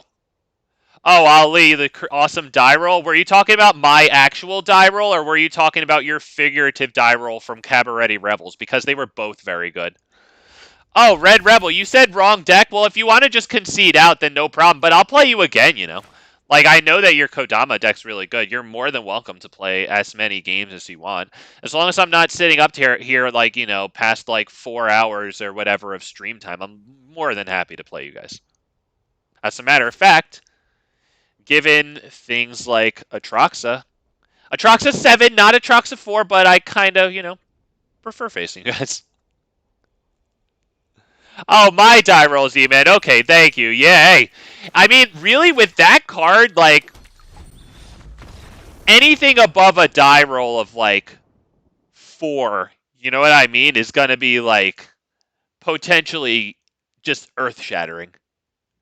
The fact that the limit for that card is 20 counters is psychotic. And then add to it the fact that, you know, things like that are nearly auto-conclude or auto-include in, you know, like Vorinclex Monstrous Raider. Obviously, I have both Vorinclex and that Ancient Brass Dragon or Bronze whatever in this here as, you know, 2 members of the 99. But I have Vivian Monsters Advocate in this deck, so I could cast the Dragon at 7 mana value and tutor out Vorinclex, which is freaking huge. And if our commander is out at that point, then, you know, forget about it. Forget about it, man. Because in that play, the creature that you tutor out with Vivian Monsters Advocate enters the battlefield before the creature that you casted to trigger that ability. So Vorinclex enters first, takes 2+1 counters. Then the Dragon enters, takes 2+1 counters. They both have haste. Smash in. If the opponent even survives that one, you can just put an ungodly number of +1/+1 counters on any like tapped or untapped creatures you have. Shoot. I have to try it. It's coherent.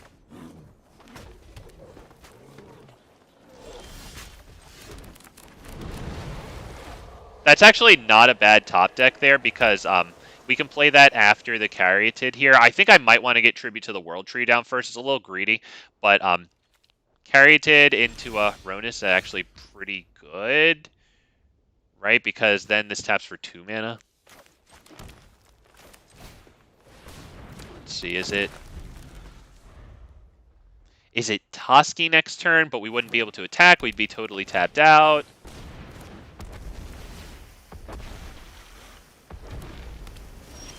Kind of feeling Tribute, to be honest.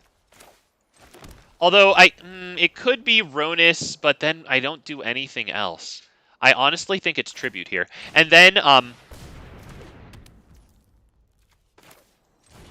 immediately play that. Not to mention, when Toski comes in, it would accept some +1/+1 counters, and a 3/3 that's forced to attack each turn and is indestructible.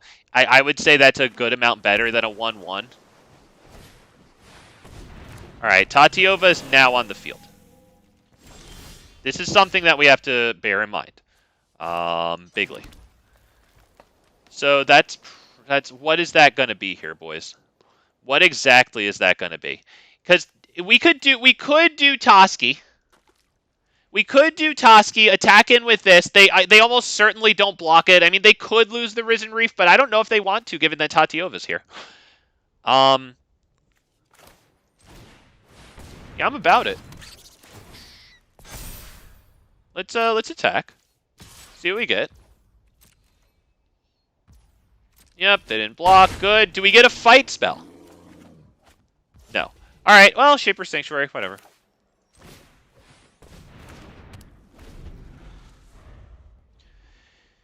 It could have been Ronus too, just because it would make this tap for 2 mana the next turn. Which, given our 4 lands, would enable us to drop our commander. Okay, cool. Wardo said Toski. Hey, I got back to my roots, man. There it is. Toski on the freaking field, baby. There you go. Got your wish. Really like the art, too. Garrick's Beautiful Uprising. His creatures now have trample. Alright, alright. That might be while he's tapped out SURRAK and GORECLAW. We really hope we don't get Rivers Rebuked, but I'm definitely feeling SURRAK and GORECLAW here. Because anything else won't have haste, right? So, like, what the hell's the point? I think it's SURRAK and GORECLAW. We already dropped our land. We will attack with both. I don't see any reason to not draw 2 Toski cards. Let's see if they block. That's tough. I don't know if he wants to block. Wardo likes it. Squirrel power with the emote.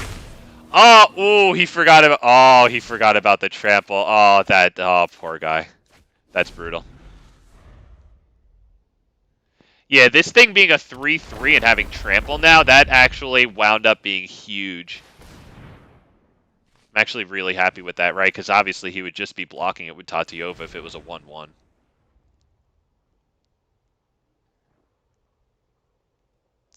Okay, well, he lost Risen Reef, whatever. He still has his mana dork here that dorks for 2, which is super cool. Still has Garrix, but, I mean, he's not popping off yet. Let's see if he will. Alright, that gives him an extra land play. Let's see if he can drop another land and get a Tatiova. Yep, he does. Okay. But he's not getting those lands that sacrifice and bring in another one yet, so he's not getting huge value. Alright, Kenrith is annoying. I'll be real. That's annoying.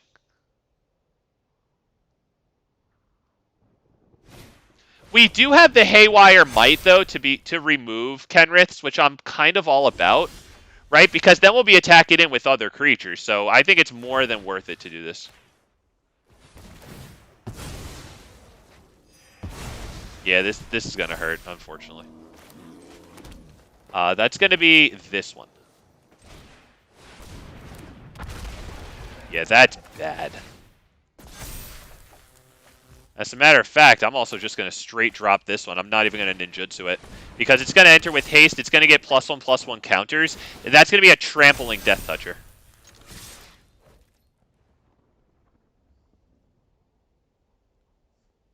That's bad. Wardo said can't stop the squirrel. It's actually pretty cool that it has the +1/+1 counters and freaking Trampler right now. That's actually good. Out of both of these, we're just going to kill Tatiova, I think, and force him to pay a lot of mana for it, right? Right? Yeah, I think so. I mean, I know it's his commander and he could just recast it. Maybe that was wrong. I don't know. I feel like I'm kind of obligating him to drop 7 mana to start his turn.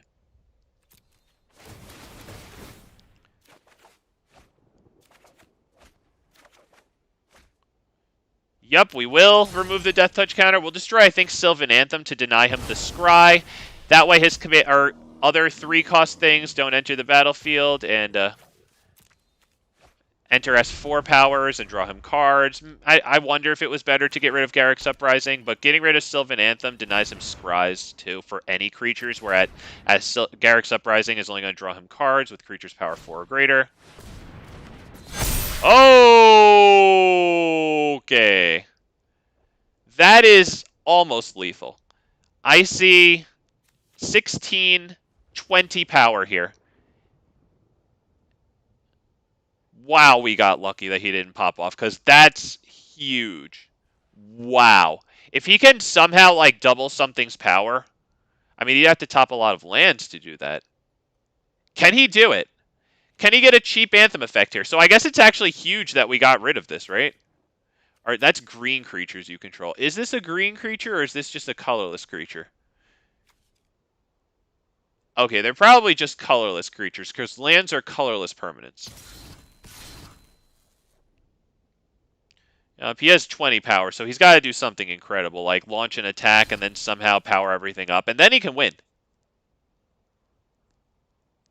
It's entirely possible. Let's see. Does he have some wild combat trick to give everything +1/+1? Then he wins. Because all his lands have vigilance, right? No, they don't have vigilance. Alright, shit. Alright. Got that confused with Nissa, who shakes the world giving them vigilance. My bad. He must have something, because this must be a convoluted... Oh, shit. This is until end of turn, right? Oh, until your next turn. Alright, well, if it's until our next turn. Oh, GG.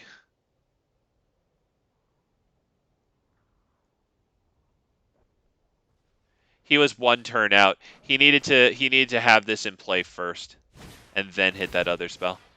The Bushwhack is cool, but yeah, that's it. I'll just mash spacebar.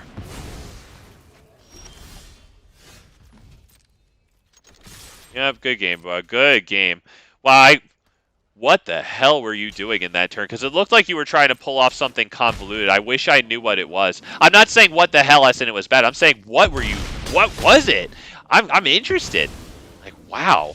Gee, what was it, a Chroma's Memorial? Did you just not... Oh, man, that's too bad. Yeah, that needed to be out, I guess, the turn before. Does that give lifelink? No, but it does give freaking vigilance, which he definitely needed. Oh, man. Oh, man. He had a real nice thing there. What a freaking great card, Chroma's Memorial. That's actually mad cool. Ah, man. Good game, dude. I wish you had popped off. Man, that was some cool shit, man. That was some freaking cool shit with Sylvan Awakening there.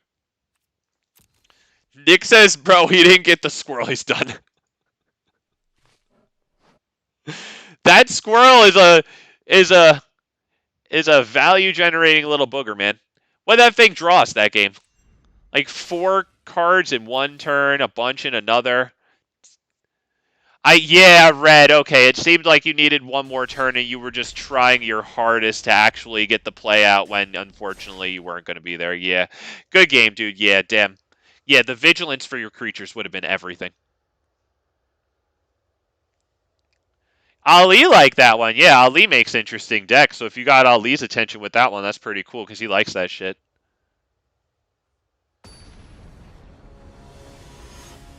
Damn, very nice, very nice. And, ooh, GORECLAW. I'm going to get this guy with the hello there. What an honor for him, huh? That's just great. Shoot. Ah, man.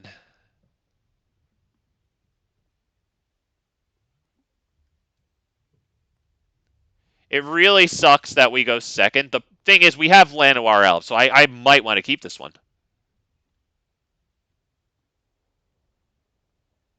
If we went first, this would be I think it might be an auto keep, right? Because that could be turn 3 Nissa. I'm gonna keep it. It's iffy, I know. But I mean, we go second, but we have Llanowar Elves, so that's a big deal. He's a fellow GORECLAW there.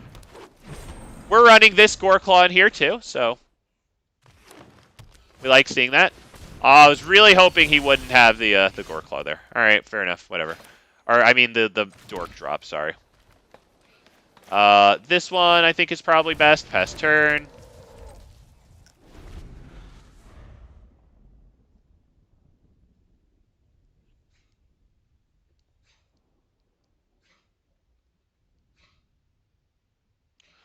Next turn we'll have 5. Ooh, he missed the land drop. I mean, he's not going to miss the land drop, but he couldn't go land GORECLAW there, which could arguably be missing the land drop. And also arguably not missing the land drop. All right, whatever. He got his land drop. But I think I want to drop Nissa onto the field straight up. Nissa for 5.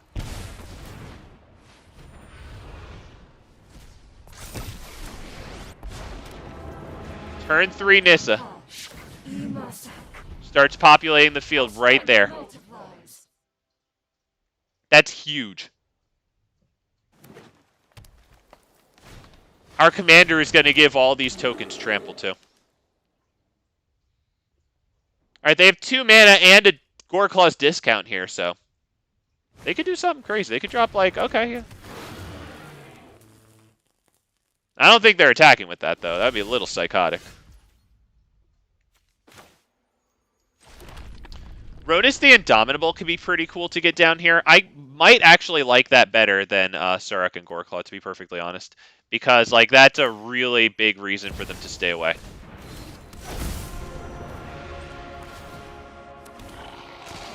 Let's drop this one, I think, and pass turn. Tamio's at the ready. No attack.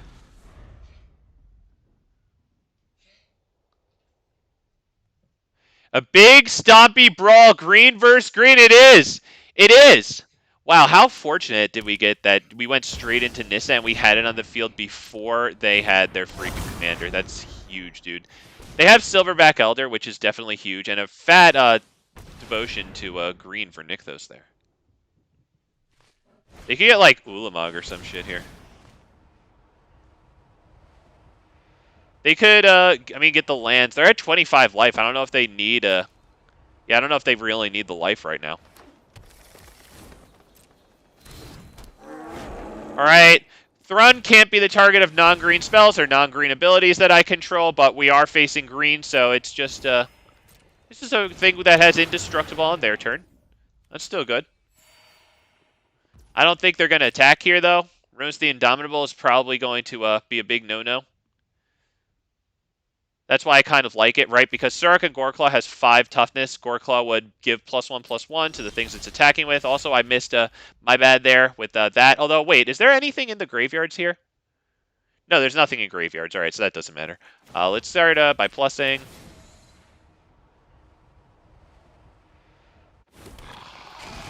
That would be just SURRAK and GORECLAW, straight up, pass turn.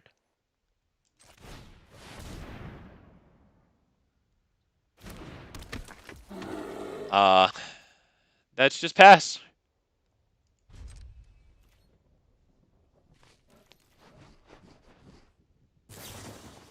Night Pack Ambusher, okay, that's definitely good.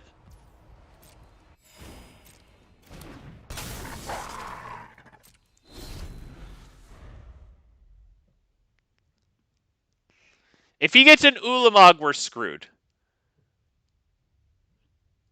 If we get Nissa up to 7 that we can ult it, he's going to have to watch his back.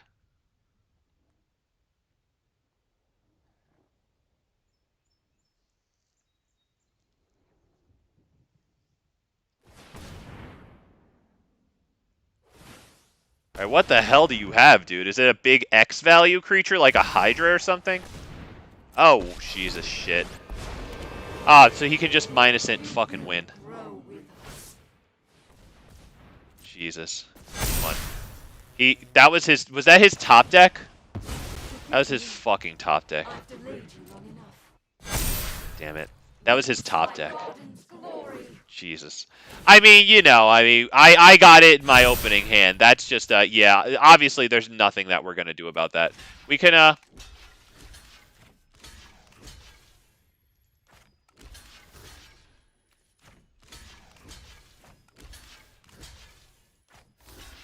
do that, but it doesn't matter. We're not going to win here. So let's see how bad. Is it like -20? Wow, -30. Good God, what a fucking top deck. Wow, that's, well, I got mine out turn 3. That's really good. So I guess he topped that. Damn, he got his out for the freaking victory. Wow. That was his top deck, boys and girls. Good God. All right. Well, hey, good for him. Good for him, man. Jesus. Man, we were gonna...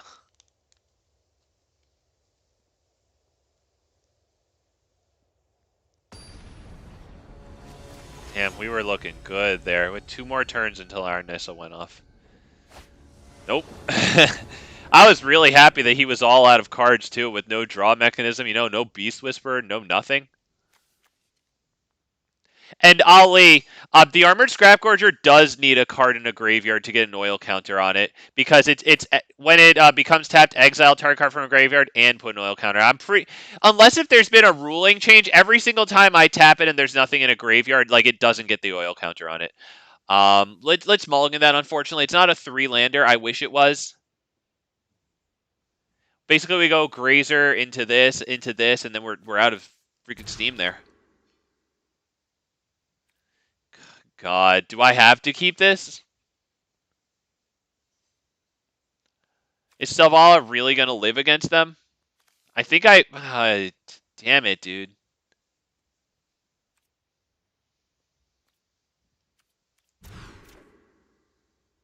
Fine, we get rid of Ulamog.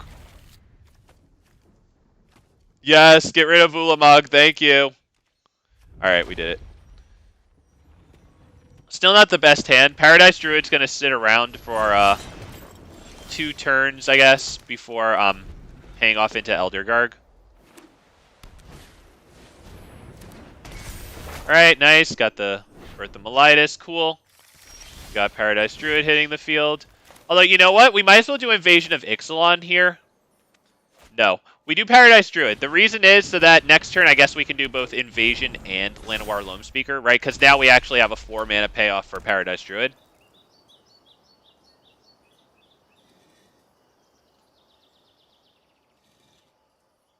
All right, I think that's the way to go here.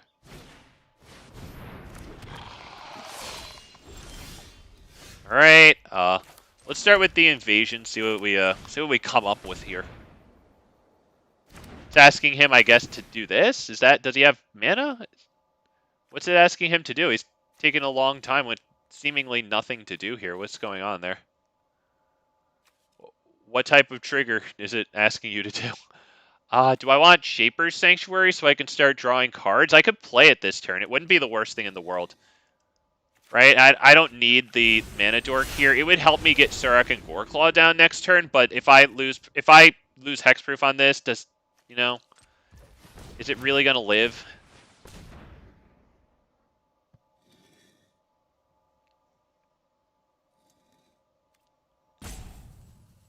I think that's pretty good, because now if I lose hexproof on Paradise Druid, and it does die, or if we drop Elder Gargaroth and it just gets immediately Swords to Plowshares.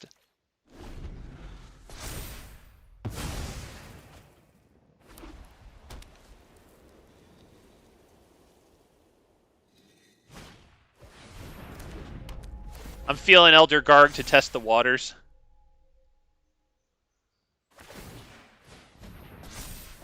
Wow. All right, nice. They still have one open mana, though, so Swords to Plowshares is still going to hit us.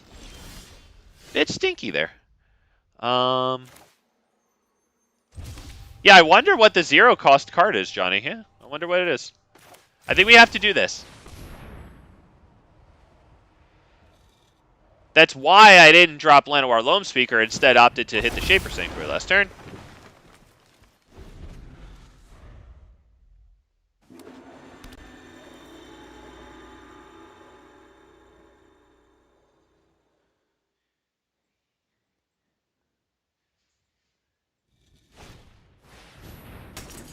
Oh, no, that's even bigger now. I mean, does it have First Strike? Oh, it has Menace. It has Menace, so I can't block it. And it has freaking Vigilance and First Strike. Okay, Jesus Christ. Gwenna's going to be good if I can survive a turn. I don't even know if I can attack with the Gargaroth, honestly.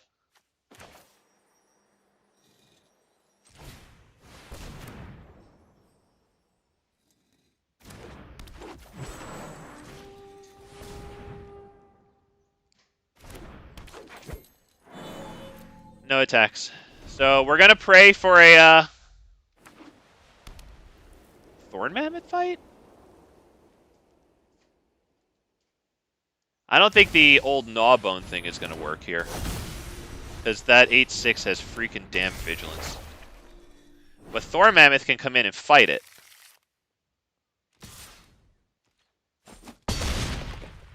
So that's huge.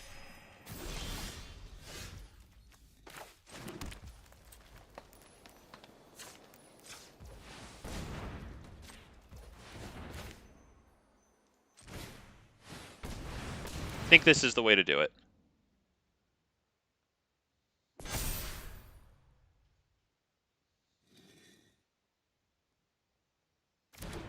You know what I can do?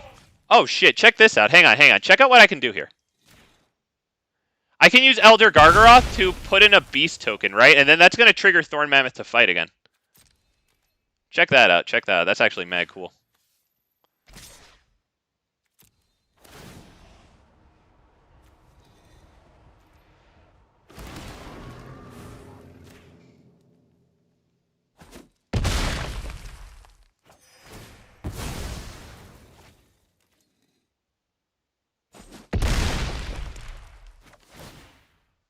Oh, hang on. Wait, that's with power 5 or greater. Oh, so it doesn't matter if I had tapped it first. Alright, never mind. It wouldn't untap there. I think we can probably end turn, and we kind of got to pray that they don't have a board wipe. But they do only have a Plains plus 2 cards in hand, so... Maybe one of those 2 unknown cards is another land. And they only have 1 card in hand, really. Well, 1, non-land card. Okay. Please no board wipe.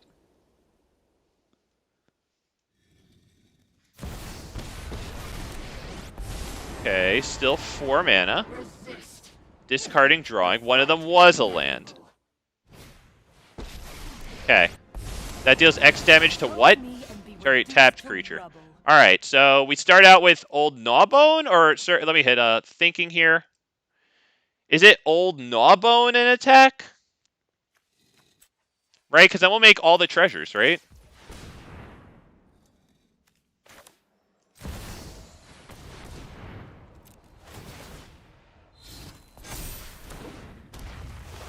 Yep, okay. Yep. We'll attack. You attack, where's this? Just combat damage to a player. Alright, so you attack that. You can attack that. You can attack, this. Fine with that. Do we want this attacking too? Yeah, this attacks you, so that way if you don't block it, we can make more treasures. I think we're good here, right? I mean, should this attack? Yeah, you know what, honestly? Yeah, these can attack too. Because I don't think they're going to block those. They got bigger fish to fry here. We're going to draw a card. We need stuff to do with these treasures.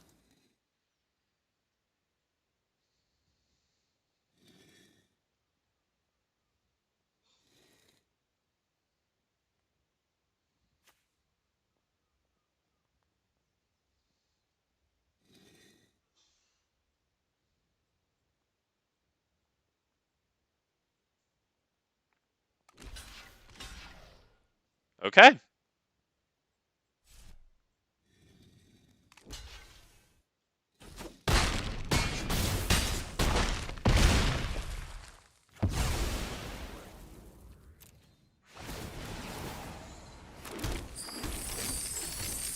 Alright, with 12 of them, let's start with Cultivate, just to thin out the library.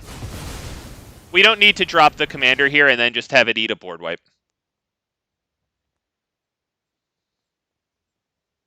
Because we're very far extended right now. We have to pray that they don't have a board wipe.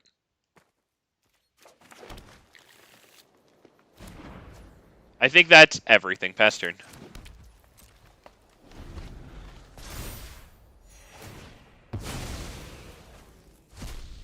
Please no board wipe. Come on, baby. No board wipe. No board wipe. He's going to filter the card. Okay, okay. Yep, we draw. Time Okay. for retribution. No board wipe. No haste. Boom. He's in trouble.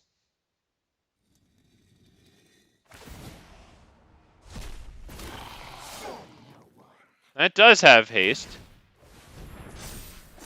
It has menace, but we do have 2 blockers ready.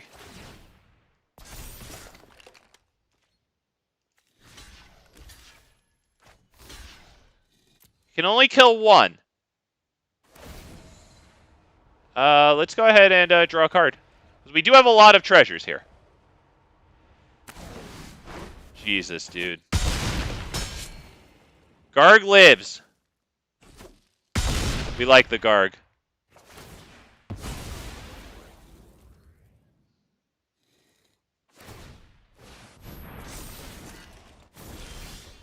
Oh, no! Oh, that's perfect. That's perfect.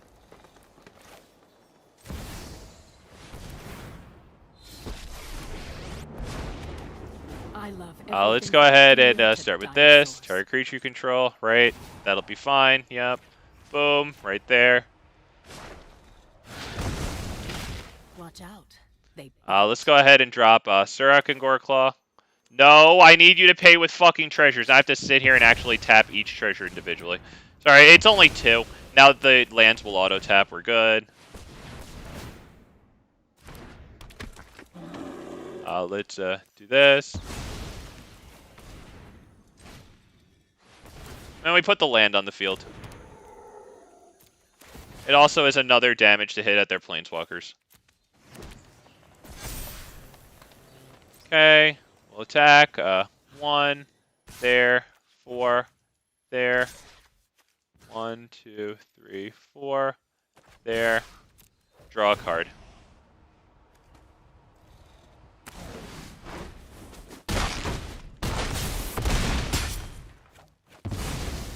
I won't be gone forever. Survive.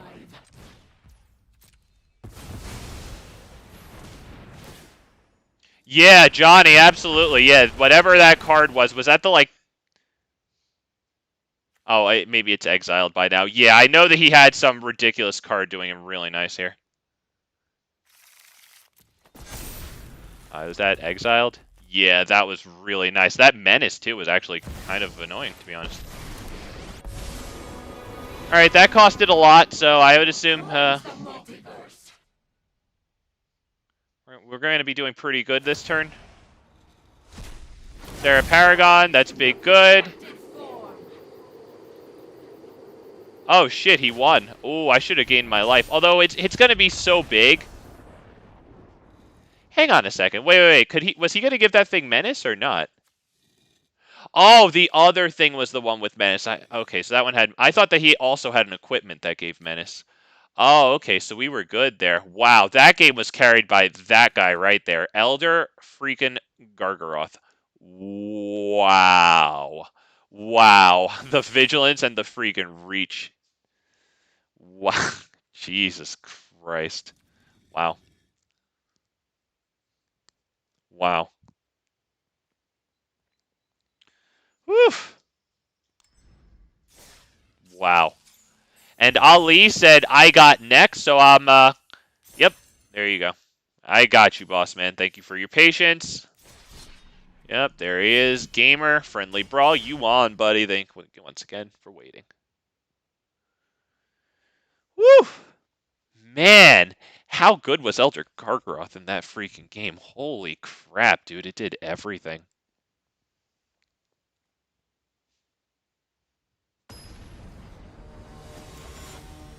Valduk, Keeper of the Flame.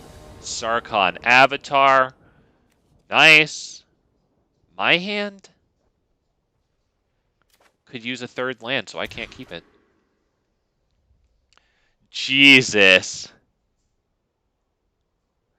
I mean, if I get to hit this Cultivate, this is good. I'm going to keep this. It's a big gamble, okay?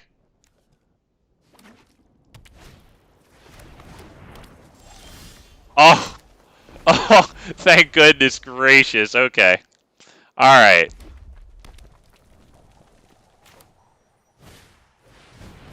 Okay, Rune of Speed on that for the card draw. It's a play. It's a little desperate. Just because, you know, you obviously want to put it on a creature. But, you know, it draws him a card, so it, you know, it can be an extremely good play. Drop that. Pass turn. We have the Cultivate. We're super happy with that. Oh, that's not desperate at all, right, because the Enchanted Permanent has haste. Wait. As long as Enchanted Permanent is an equipment, it has... Oh, that's super cool then. No, I didn't even realize. Okay, I thought that was desperate. That's very, very cool. We're going to hit Cultivate, and then we'll just drop this one tapped. Very, very cool right there. I like that a whole heck of a lot. Alright, get our 2 lands. Drop one on the battlefield, drop this.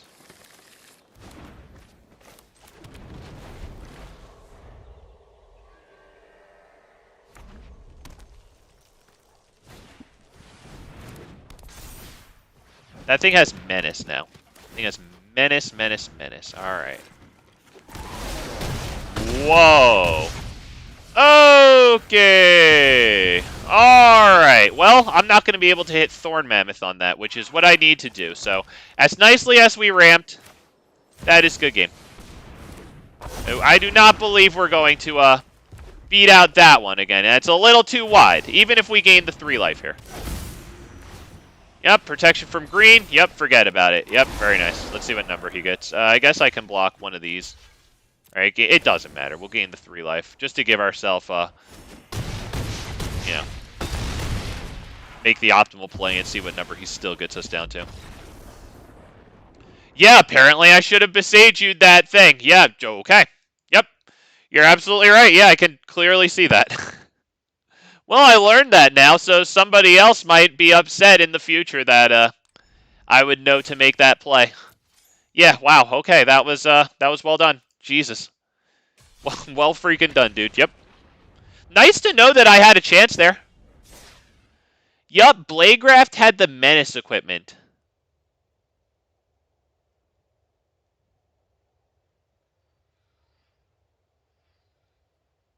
Can be easily broken with Ortheon. Nothing like playing multiple equipment of 6 or less for free. Jesus. Wow. Wow, man. Freaking cool, Johnny. Yeah. Jesus. Cool.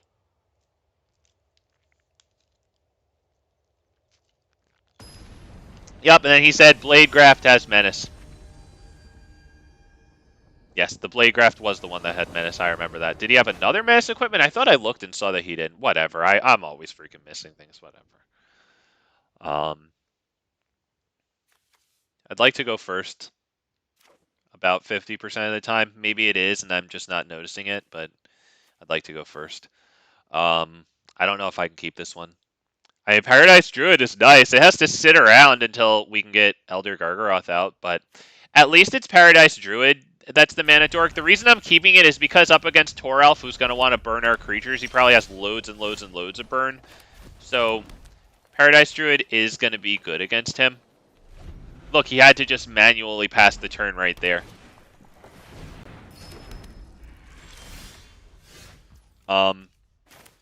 That's really good. We're going to go into the north instead of Paradise Druid, just in case he has any, you know, like, deal damage to every creature, because I'm almost positive Toralf would have things that, like, or multiple things that are 3 damage board wipes, since it itself has 4 power, right? So it could survive the 3 damage board wipe and hopefully deal a lot of excess damage to a lot of the opponent's, like, 1 toughness creatures or whatever. The upside to playing rare, yep, yep, the upside is that no, not a lot of people know what they do. Abso-freaking-lutely, man. Now, we have to assume that Loam Speaker eats it here. But that Paradise Druid Hexproof should carry us into Elder Gargaroth. I mean, honestly, it'll carry us into Kogla. Right? We probably want to kill their commander.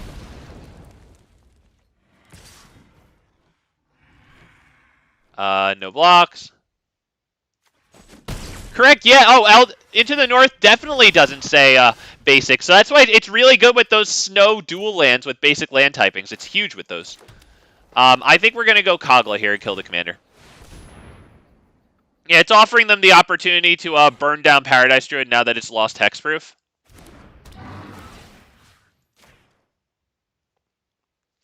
Maybe he'll burn Kogla so that way, you know, it only has 1 more capacity to take damage here, so. He probably should kill it, right? Because otherwise, next turn it's going to attack and start destroying his artifacts and enchantments. Alright, so that one's dead, fine. That was what they had held up on turn 1 when they had to manually pass the turn.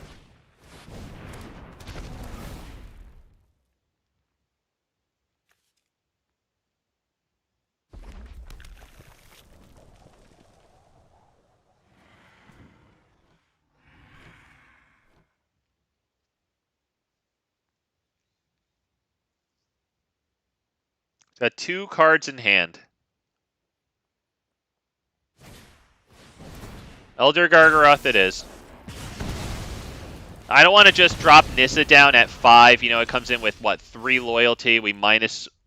Yeah, I don't want to do that and then have it die to Solemn Simulacrum the next turn. Elder Garg pass. Now with Elder Garg out, I'm more comfortable dropping Nissa down, destroying this thing because damage is removed from creatures your opponents control during cleanup steps. We don't want that around. Let's start by attacking? Do I start by attacking here? Yeah, let's start by attacking. I think we want to draw a card.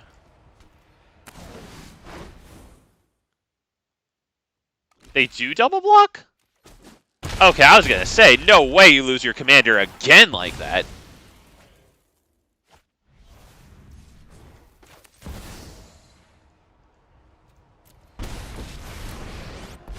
Yeah, we're killing the thing right here. We want damage removed at cleanup steps. There you go. That way he couldn't just blast it for a 2-mana, 4-damage spell like Lava Coil or Obliterating Bolt. Okay, that sword is big. Good. He's going to be able to kill Nissa here. That's annoying. Very annoying. Does it have vigilance, though? Okay, it doesn't have vigilance. So I can bring this thing in and exile that sword. I mean, honestly, I could kill it with Nissa.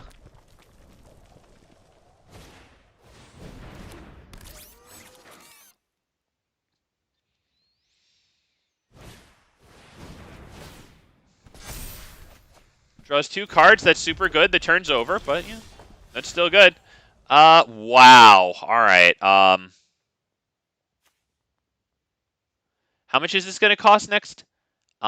It's going to cost. Is it going to tell me? Is there something here that tells me? Whatever. Let me hit the thinking. We've killed it once, right? So next time it'll cost 8, which is a lot. How can I kill it? I can't really kill it. I need to kill that sword. Has to be done. We could probably drop Toski, attack, right? Get a card. I think that's good. Do we get 2 cards, or do I, like, put something else onto the field? Maybe 2 cards, honestly, because we might want the best chance of a land here. Alright, it has Trample. He might have forgotten that. Yeah, he just remembered. Yeah, he just remembered. Okay. Alright, thank God. Alright, so we drop this. Now we get this down, with which is a Death Toucher.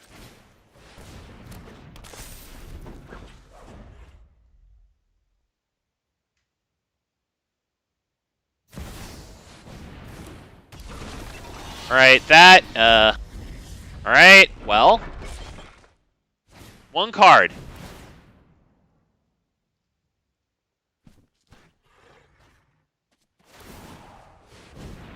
Wow. Not bad. This is going to deal us a lot of damage here.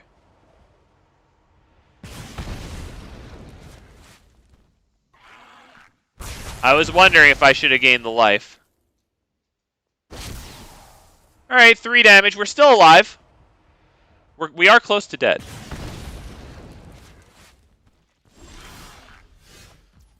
Wow. Alright. Let's see. We probably want to go, let me hit the thinking here. Probably SURRAK and GORECLAW at this point, and probably plus. I could minus it to kill this. Let's start by attacking with Toski, see what happens here. We have to anyway. Alright, we probably want to plus this. I don't know if I can just kill this right now and lose Nissa. I never fought alone.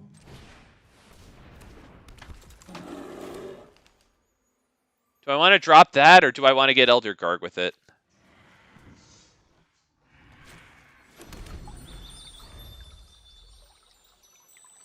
We're just going to have to smash in here.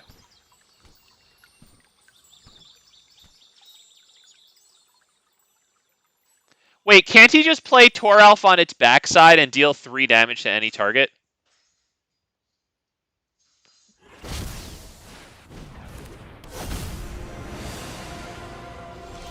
Oh, shit, bro.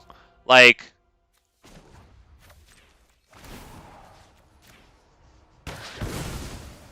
Alright, well, I mean, we're coming for him right now. We're coming for it. Ali, 2 life against a red... Yeah, it's, yeah. Yeah, we're, yeah. Yeah. So that's going to get haste, trample. We're going to attack in with a bunch here. We're going to force him to block. That has vigilance, so I'm liking it a whole hell of a lot. He's got a block. It's visibly lethal. I see 16 right here, 18, 19. Yeah, he's got a block. Actually, he can only block 4, right? It's all trampling, so that's 19 trampling damage. He blocks 4, right? Takes 15, goes down to -1 at best. So does he have Play with Fire or Lightning Bolt in his hand?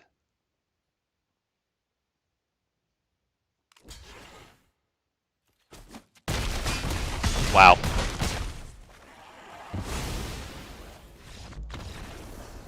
Hang on a second, boys. Oh, Toralf's Hammer is an equipment. I was like, you can just play the backside and win, right? No. Oh, Jesus Christ. Cutting it close. Yeah, against the red, probably burn deck. Jesus. Wow. All right, that was a close shave, huh? Oh shoot, I gotta get these done before tomorrow. All right, that's cool.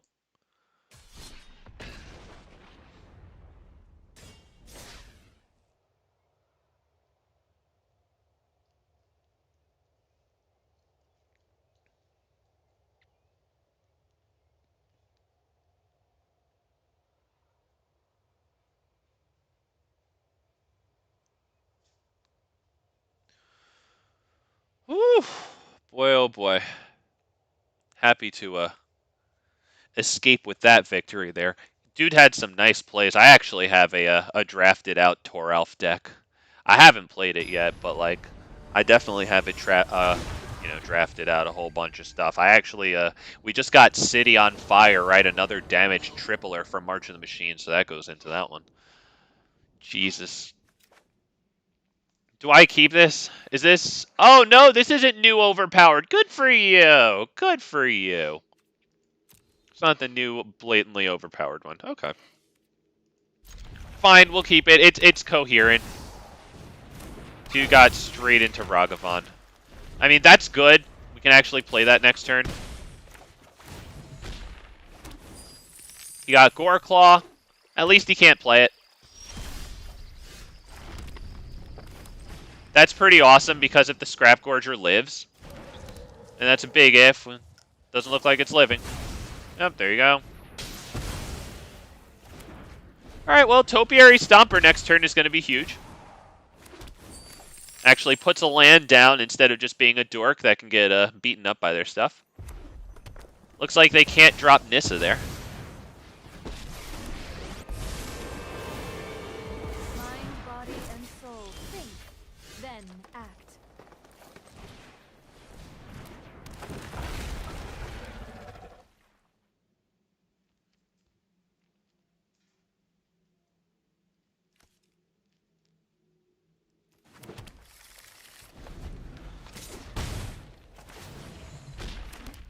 So, do I do Vivian? Because this deals damage equal to the card's mana value to target creature or a planeswalker, so unfortunately it would really be good against Vivian. Many paths lie before me. I don't know if Vivian's the right one next turn. Not convinced she's gonna live. I don't know if Fastwood Surge does it. Fastwood Surge does put land number 7 on the field so that we can attack in at Narset, right? Right, I think that might actually be it, right? I think that's the play.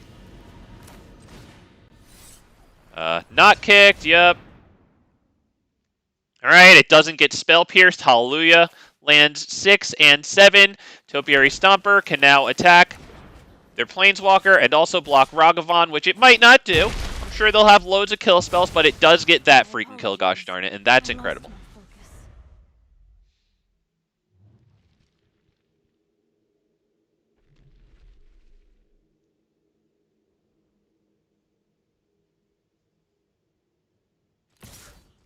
Blocked. Do they have Iganjo? Either way, we deny them the treasure.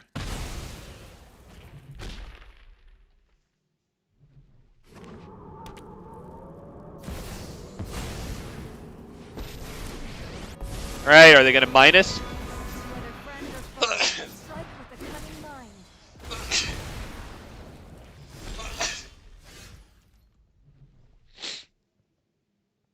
Alright, what is it? Is it Vivian or is it Elder Gargaroth here?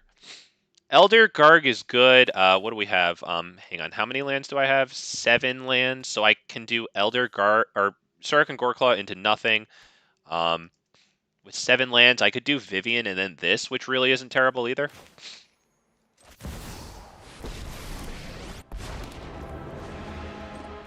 Kind of feeling good about Vivian here. My newest friend. The Llanowar Elves is good. Sareth is pretty good too. shit.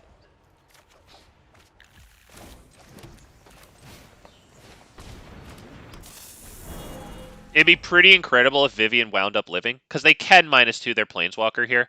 However, the next time they bring it onto the field, it will cost 8. Breathe in.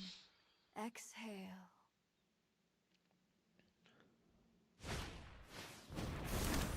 Okay, are they getting like a storm count going maybe?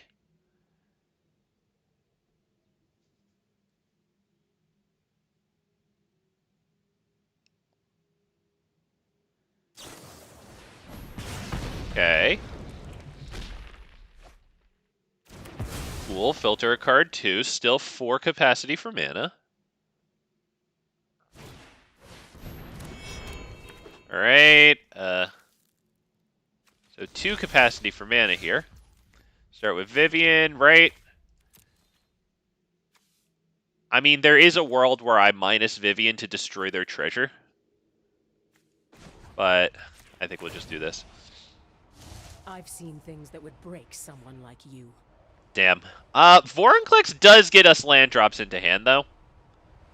That is interesting. This is interesting, too. Hang on. How many lands do I have? 5, 6, 7, 8. Let me hit the poor guy with the thinking here. Because I could do SURRAK and GORECLAW, and then I could go into this thing. Right? And it would get a counter on it.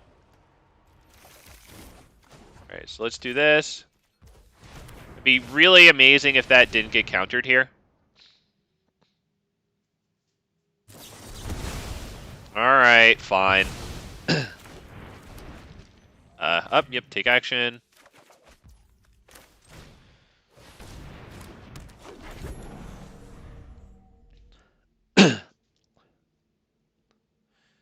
So if both that Mana Dork and Vivian live next turn, we can get a land with Vivian. I would assume they want to Then strike. What? Okay.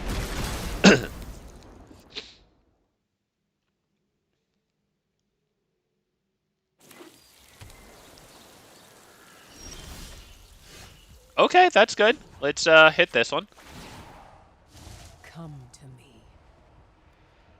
Beast Whisperer is good, because we do have some things to play after Beast Whisperer. So we start with, let's hold the land, because if we draw a land that enters tapped, and, let's, do this one now, or this one. I like Sareth.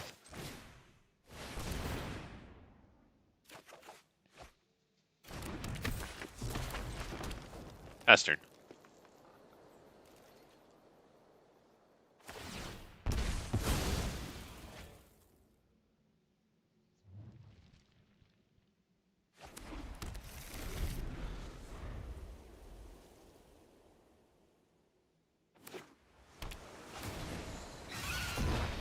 Enlightenment begins within.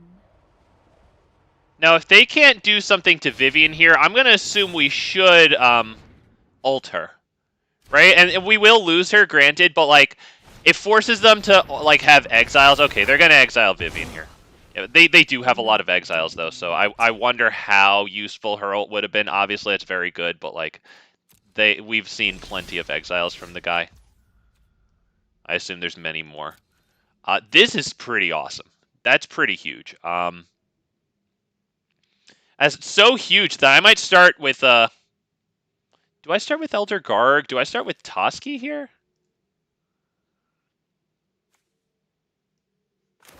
Let's start with freaking Toski here.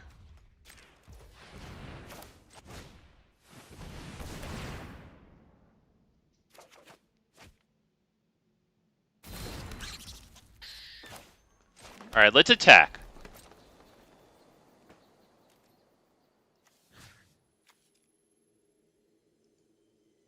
Yes. Jesus. Alright, now this. Beast Whisperer loses Hexproof, but we can use Sareth to give it Hexproof back. Alright, that's a 1-1. Alright. We get a Toski card. We can kill their Planeswalker. It'll cost 8 to cast next turn. survived an apocalypse. I will survive you. Get 'em. Overwhelming. If they leave it in there, they're planning on bringing it back with Chapter 3 here. But we have Silverback Elder in our hand, unbeknownst to them. So if that resolves and then destroys this, that might get them to resign the game. Actually, you know what? Silverback Elder is going to be so useful. Or the destroy target artifact or enchantment will be so useful that I might say just screw it, because at least Ulamog doesn't even have to resolve to get the exile. Right? Yeah, let's see what's good here. Let's see what's good.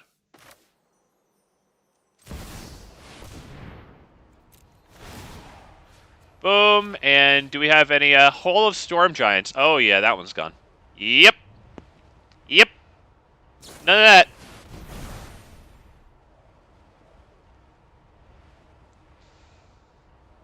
Vivian's counters can go on Toski.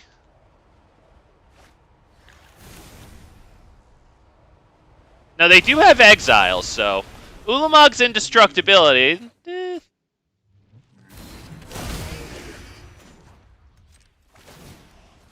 We do take the opportunity, though, to refill our hand with cards. We're very happy about that. I don't know how useful the Blizzard Brawl is going to be, so we're probably going to have to make some discards. Blizzard Brawl looks like it can be discarded. This looks like it can... It does trigger a card draw from Beast Whisperer, and it does get casted after Silverback Elder. Maybe Invasion of Zendikar and Blizzard Brawl.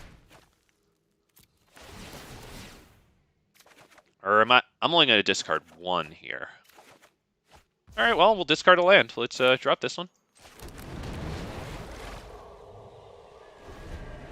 Oh, shit, right. We're at 7. Alright, whatever. Fine. That's very genius commentary there. Day of Judgment. Toski and Ulamog live. Beautiful. That can... -2, alright. Alright. They got something.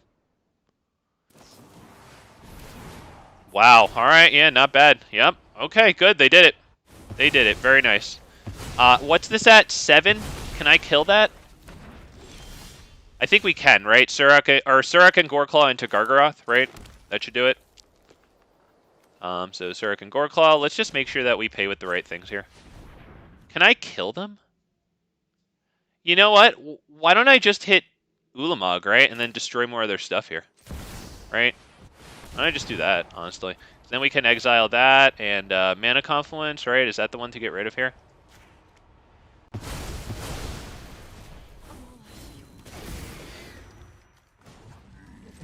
We plus it because we're not going to not plus it. We're fit enough to survive. Alright, thank God it wasn't Swords to Plowshares. They bottom 2. Good. So they didn't see a wipe they like. It still is up to random chance. Nurse it. That'll prevent us drawing cards. They have 2 mana, so even if they get the wipe here. That's it. That's GG, buddy. That's it. And now you quit. Yep, that's right. You don't want to sit there and watch it. Let's get the likes on the stream here, boys and girls, because not bad, man. Not gonna lie, that was probably my favorite game for a little while against what really does amount to blue-white. Glorified blue-white, but blue-white, you know? Not gonna lie, though.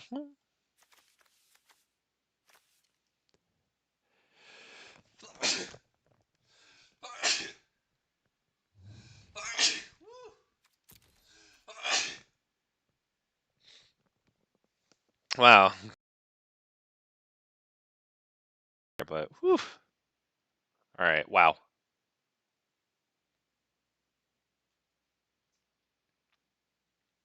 And as always, the challenge goes out if anybody wants. Ooh, a rare card! But the challenge goes out if anybody ever, not just now on this stream, but ever you want to face me, just let me know in chat, and I'm more than happy to take you guys on however much you want, repeated times, whatever. Because honestly, like, you guys are always a nice change from the meta, you know. So yeah, that's really nice.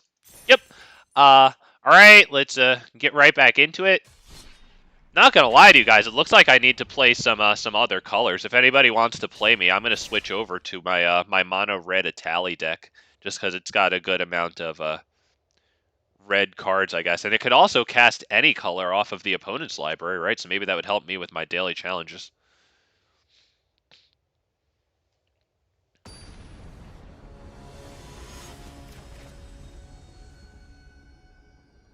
Zeta, Hedron Grinder. Oh my god, I think it was Ali Mustafa. I think he just whooped me all over the freaking place with this thing. All right, this is the one that copies like your instants and sorceries for each other creature. Yeah. Yep. Yep.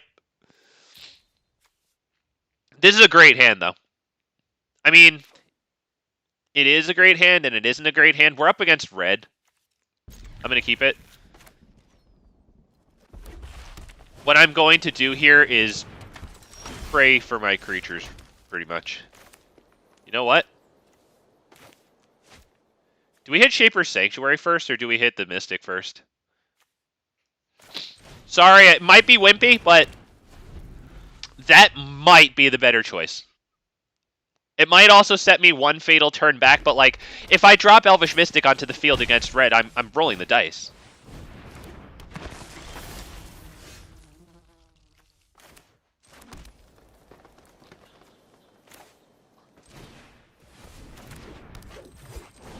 Since we top decked Haywire Might, which costs 1, we can tap both of our mana for this, or both of our mana for this. Either way, we still add 1 extra next turn, so.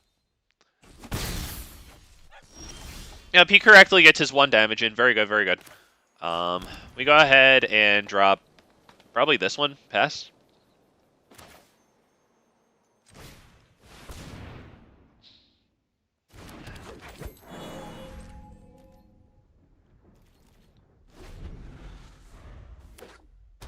Not gonna lie, we're kind of clunking. I would assume that next turn he wants to win in one shot. So we'll see exactly how that goes. Hopefully he doesn't just do that, but he very well could. SURRAK and GORECLAW pass. If everything goes our way, and it probably won't, but we can do the Great Henge and then Elysian Caryatid, and then we'll really have to just pray for a card draw train. All right, is he going to hit the instant here? I would assume he can, and he also has Dreadhorde Arcanist out, so if he hits an instant, he can recast it. Yeah, everything's going to get at least +4, +2 here. All right, because that's getting casted again from Graveyard. Let's see if he has another instant before combat.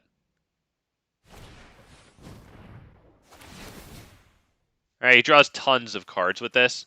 I'm not really blocking. Yeah, I'm not going to have any good blocks for SURRAK and GORECLAW. They all have trample, so I can block with the Haywire Might, like if and only if, you know, it's going to stave me off lethal damage here.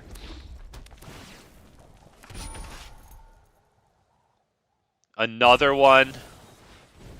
All right, that's it, because now that's a lot of extra power.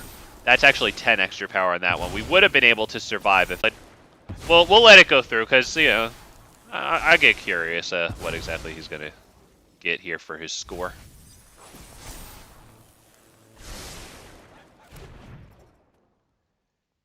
You're not going to respond to my nice, good game? Sitting here letting you do this fucking asswipe. Oh, that's nice of me.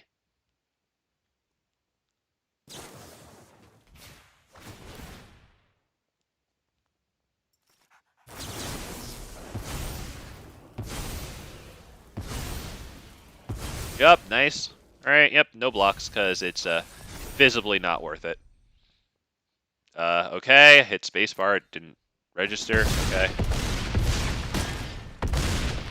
Yeah, with trample, since they all had trample there, we would have been able to prevent 7 of that damage, so at best we would have wound up at -7.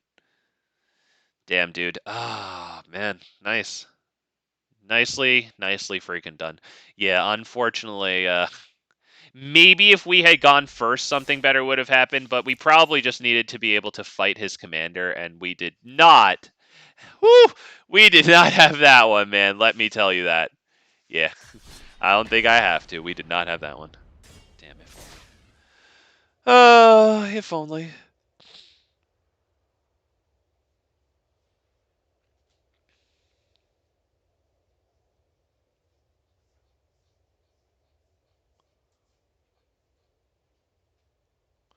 Woo!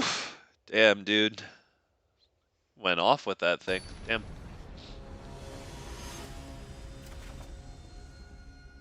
Ali, or whichever one of you played that, you're probably really happy with that one.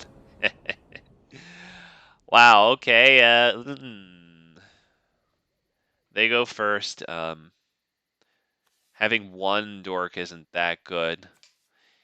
Tribute to the World Tree plus Vivian is extremely good, but getting past Tribute to actually Vivian is going to be a matter of top decks, and you can't always expect that. We do have a good amount of creature rampers.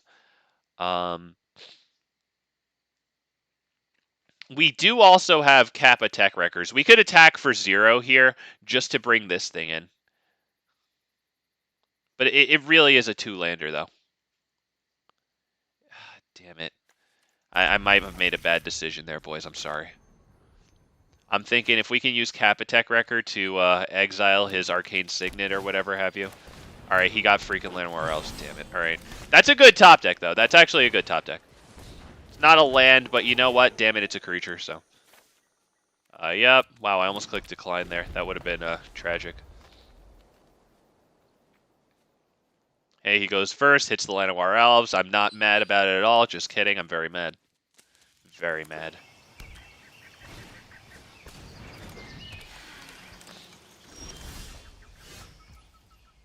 Alright, dude. Alright. Alright.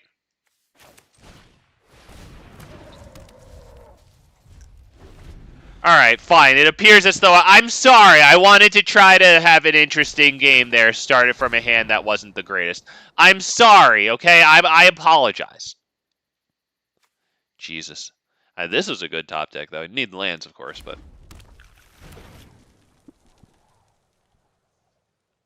I mean, you probably can't attack. I'm going to double block whatever you attack with. Well, if you attack with 1, I'm going to double block it. Are you actually, like... excuse me, sir? Okay. I think that we're probably done here, to be perfectly honest. Like, what do? Drop Kappa Tech Wreckers and then fight it against their Llanowar Elves? Like, is that what I do here? You know what I mean? Like, what do I actually freaking do here? I drop this and then do nothing? Because this is the only thing that moves me forward in terms of lands. Honestly, I'm sorry. We're just done here. It's just... Boys, okay? I'm sorry.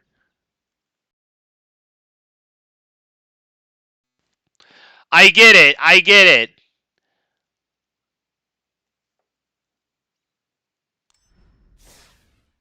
I get it. I kept a 2-lander, okay? I tried. I'm sorry. You don't have to punish me that freaking bad, game. Man. That hand would have actually been so good at 3 lands, though, right? With the Arboreal Grazer there. And that actually would have been nice.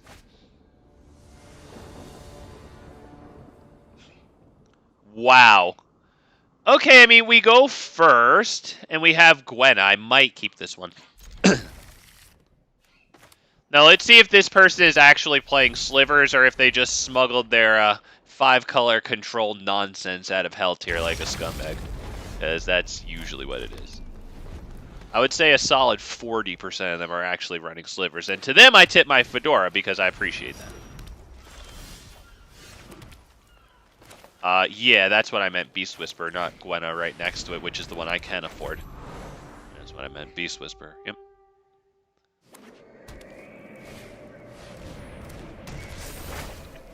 Alright, that doesn't mean that he's running not Slivers, but you know, it's a solid indication that he might be running not Slivers.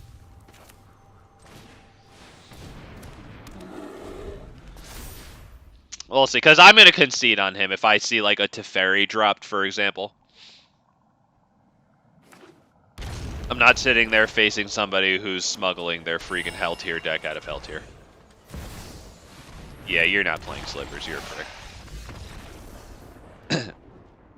Jesus, dude. Come on, man. Like, I get it. You got bullied. You know, you could have the emotional intelligence to not pass your bullying on to the next person. You know what I mean? Like, I get it, dude. I get it. I get it. Real competition is scary, so let me bully people. Real competition is scary. Winning is fun. That's why I like Atraxa. It's the best. I actually suck at this game, but with Atraxa, that doesn't matter. I love it. It's so good. It just puts cards in my hand. You can't not lose with Atraxa. And like in Arena where it takes care of your triggers for you and like visually guides you through Atraxa like that, like it doesn't matter how bad I am, and I suck. Atraxa's the one for me, man. I learned my lesson. I'm not gonna keep this one. I learned. Mulligan. Wow. Fine. It's coherent, right? It's not like we have like Ulamog and Thorn Mammoth up top. Keep 7.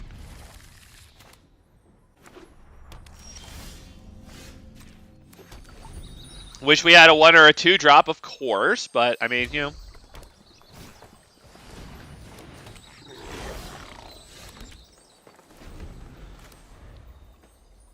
Gwenna or the Harbinger?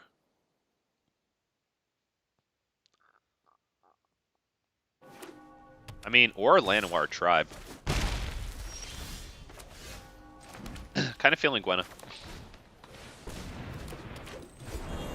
Okay, it actually made it to their turn, even though they had a forest and a mountain untapped there, so that's pretty cool. That's a wild bait. I'll happily take the 1 damage to feel more secure about my creature. Let's go ahead and drop Kogla, I think. Right, it takes away their what do you call it, their discount. Unless if they have, of course, some type of, like, Swords to Plowshares, whatever. Looks like they pretty obviously have something. Well, let's see if this forces them to use that something. Alright, they lose their 1 mana discount, which is definitely something. We'll go ahead and swing in.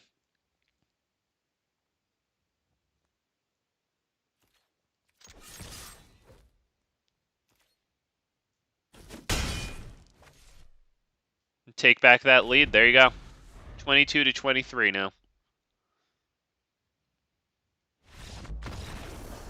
That was easy. Freaking easiest game of my life. Gwenna's actually so wild, though.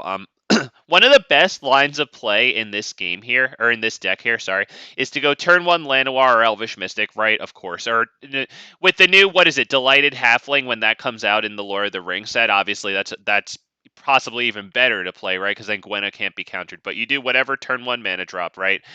Or Dork, sorry. Wow, I'm really screwing up the words. Turn 1 Llanowar Elves. Turn 2 Gwenna. Turn 3, what you do is you actually drop SURRAK and GORECLAW there instead of Kogla, right? Because then you also have Galta in your hand. And you will just be able to afford Galta because with the 1 power elf, or the 1 power 1 drop that you have, right? Gwenna would be a 3/4 at that point. That's 4 total power, right? SURRAK and GORECLAW is 6 total power. That makes 10 total power, and you know, Galta gets reduced by X, where X is total power creatures you have in the field. So you'd be able to pay Galta with the 2 forests from Gwenna. She would untap again and become a 4/5. And if you have anything else to play with the 2 forests, I guess you could, but you could attack with Gwenna at 4/5, and Galta would be a 13/13, right? So that'd be 17 trampling on turn 3. It's possible if you go first, you know, like your opponent's not really doing a lot on their side, and they're bearing down like with a Galta, you know, like that's freaking pretty awesome. Didn't happen tonight, but, you know, it's possible. Theoretically, it'll happen a non-zero number of times. We like that.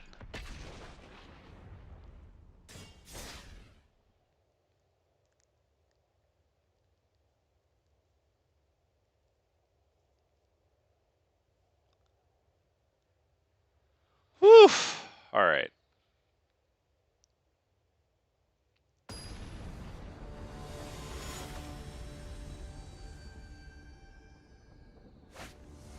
Oh, there was bound to be one of you.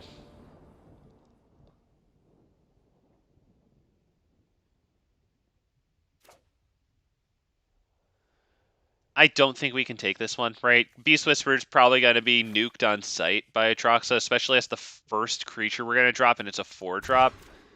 We don't feel good about its chances of success. I'll keep this because I'm going to be real with you guys. I don't care.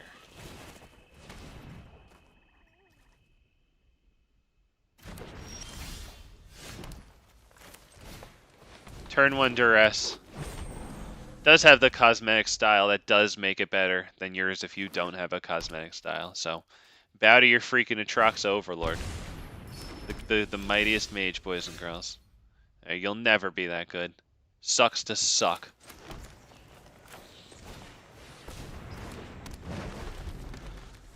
I lose out on the 1 damage to get Gate to Mannerborn down. Will that come back to bite me in the butt? No, I'll concede long before 0 life. I've got some stoned. Alright, that's probably Defiler. You know what? It could be Defiler Vigor. It could really also be Guardian Project, because then next turn we could do Defiler Vigor into Cankerbloom paid with 2 life.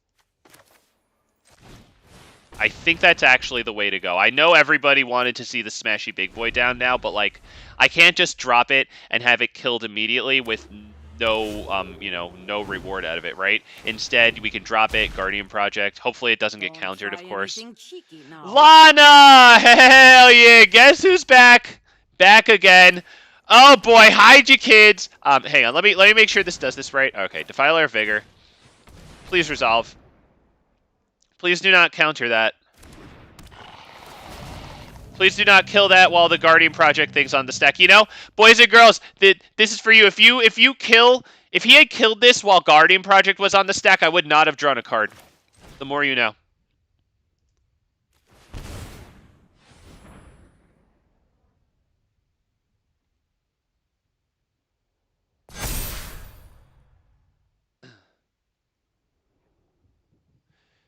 Do I sacrifice Cankerbloom here to kill the Arcane Signet?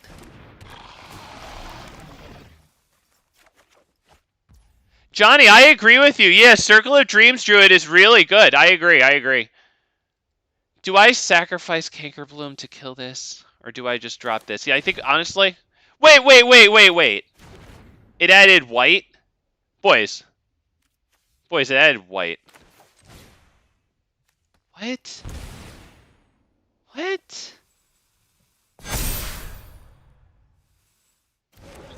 So obviously that's just one more thing to go down in a board wipe, but like... if they don't have a board wipe, we might get like a decent turn here, so we kind of have to pray. Oh my god. Alright, let's pray. But Johnny, you're absolutely right. Circle of Dreams Druid. That's the one that adds whatever it is. Is it a forest for each really? Alright, he got Galta, and that's big annoying, but like hang on. 1, 2, 3, 4, 5. Okay, that's fine. 1, 2, 3, 4, 5, 6, 7, 8, 9. Ooh, we are not at the 10 for Ulamog so that we can exile Galta. Hang on. Hang on. Cankerbloom probably needs to go. Right? I think Cankerbloom goes. Defiler Vigor comes back. Right? I think that's how this one goes. Let me see. 1, 2, 3, 4, 5, 6, 7, 8, 9. SURRAK and GORECLAW, and then Defiler Vigor comes in. And then can I play anything else? Okay, let's start by tapping this for 2 while this is out on the field. Let's get this one down.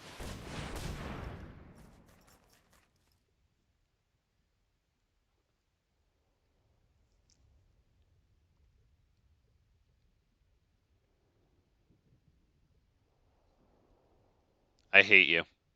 I took forever too, though, so I have to accept this. I guess I'll allow it, but only because I set the precedent of taking forever.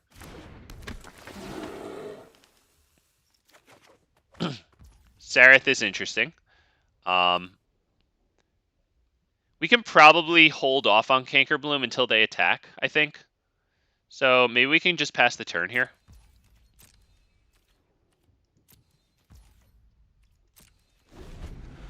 I don't want to block Galta.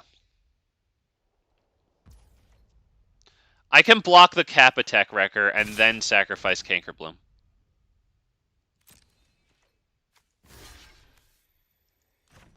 And we take 16 damage. Is that good? Fuck it. Yeah, that's good.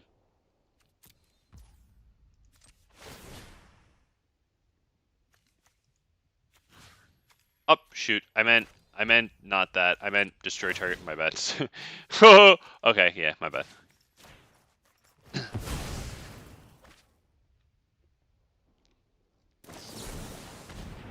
Ah, nice. Okay, that's good. Yeah, that's well played. Well played. Yep, very nice. Okay, we're at 1.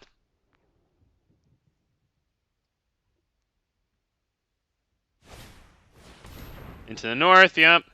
1, 2, 3, 4, 5, 6, 7, 8, 9, 10. That's enough for Ulamog. Let's get a counter on this. Doesn't matter. Does it matter? Let's get rid of Tasha just in case. Takanuma, it might matter.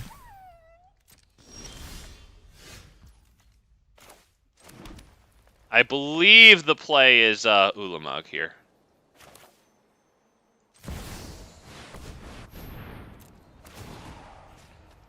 One and two. I think it has to be like that. I don't think I can even bring the get rid of this and bring the Defiler back. I think it has to be like this.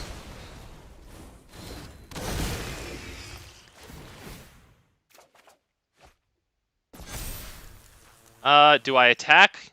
I don't know if I can even attack, honestly, because they might be able to kill my shit. Right, because the thing is, if I had attacked with Ulamog, all I would have to do is hit, not Swords to Plowshares, which is any way to kill this, right, and then swing.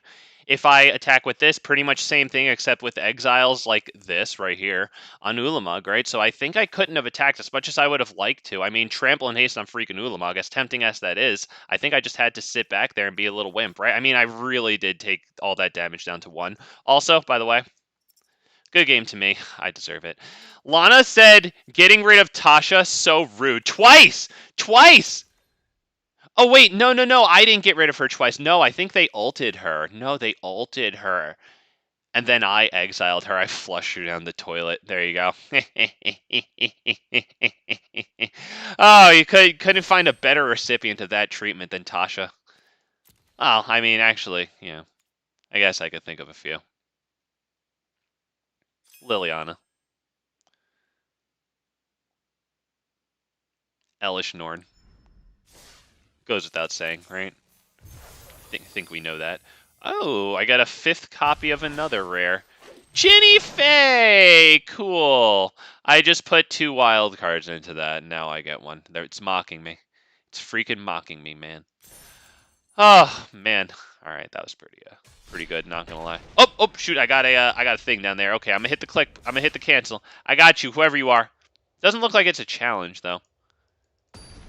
What is it? Is it a challenge? I can't tell. It's not. It doesn't have the image of a challenge.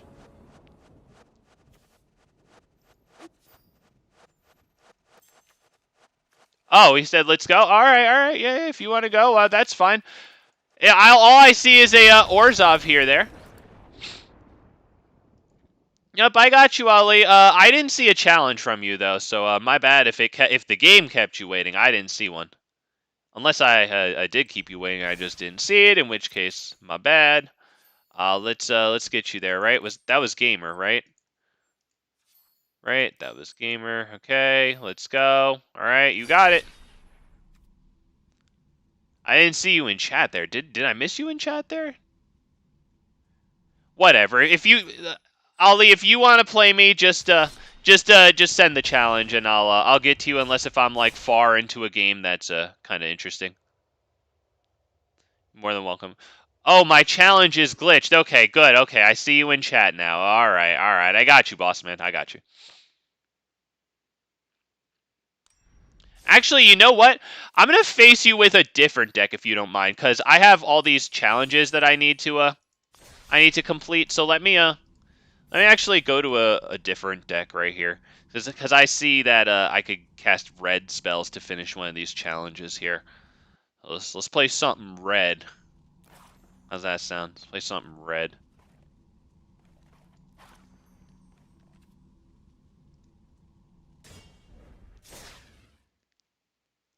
Trying to get my red challenges in here.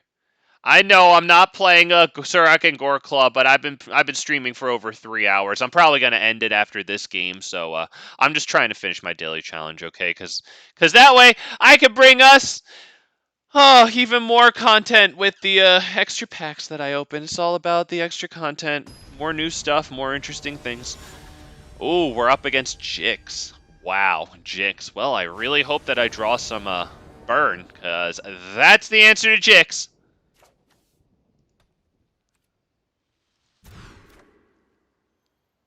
Yep, there it is. Pretty good. Koth is going to be pretty good if I can get to it in time.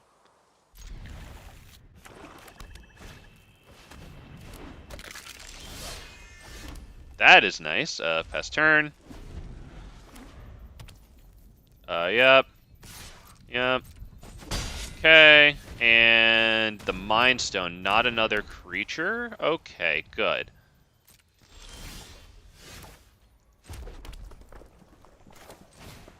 The Arcane Signet there was actually an incredible top deck, right? Because unlike Cold Steel Heart and the Mind Stone, I can play with fire after it. I assume he drops his commander and attacks, so that's pretty incredible that we can do this.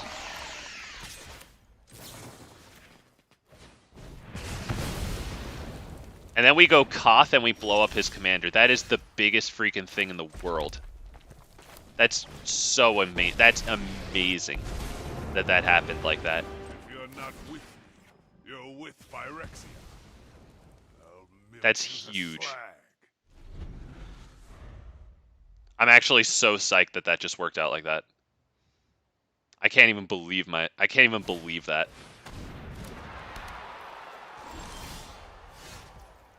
We're gonna plus first, so that way he sees the mountain, and then we put it on the field, and he doesn't know any cards in our hand. Ah, Lee said, okay, a different take on it. Good for you, Ollie. Cool, man, cool. Yeah, a lot of people like Jix. All right. So you're not just running straight aggro then. Okay. Let's hit Fable.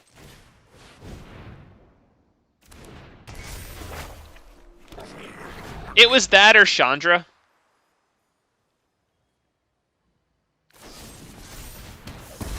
All right.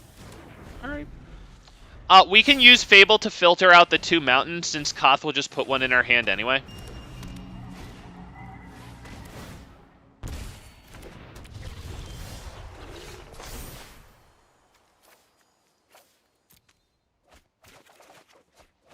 Okay.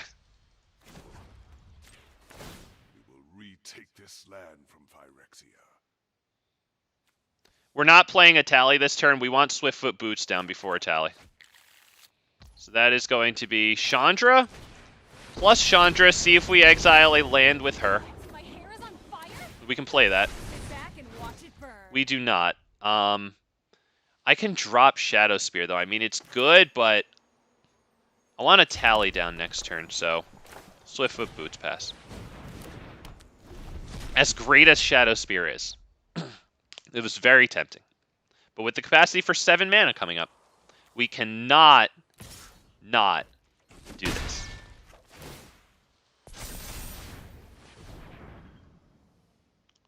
Let's see if it'll actually resolve, or it'll actually accept the Swiftfoot Boots, and he won't have a instant speed kill.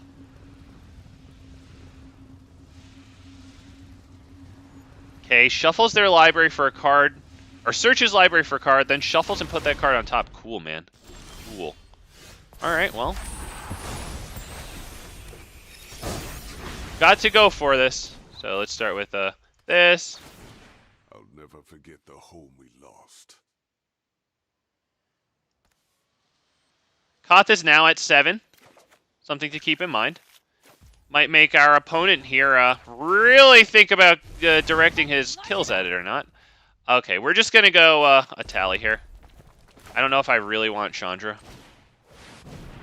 What I really want is a tally. Let's see if this actually happens. Yeah, alright, it doesn't happen. Yeah. Alright, well, would have been nice to have Chandra, but we lose her. Well, we still have, we still have Koth and another Chandra. So, it's not the worst thing in the world.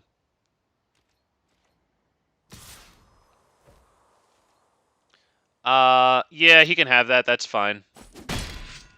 It keeps us from ulting it, but, like, fine, we keep the reflection of Kiki Jiki. We can do Professional Facebreaker and then make a reflection copy of it, right? And then that reflection copy attacks in, it'll be menacing, and then both of our Professional Facebreakers will each make us a treasure token, which is huge. I mean, as a matter of fact, honestly, I'm probably just going to, minus Koth here. Varagoth, my favorite tutor, says, Johnny, cool, man. Where did it go? Does it get exiled? I must be missing something. Also, this is up at 5 right now. Alright. Let's start with, this. See if we exile land or something. I think we'll probably play this. We're minusing Koth. Here comes the avalanche. Okay, we're doing Mind Stone. Into Facebreaker. Into, we're actually going to protect the reflection here. That. Yep, now we attack him with the copy. 2 treasures.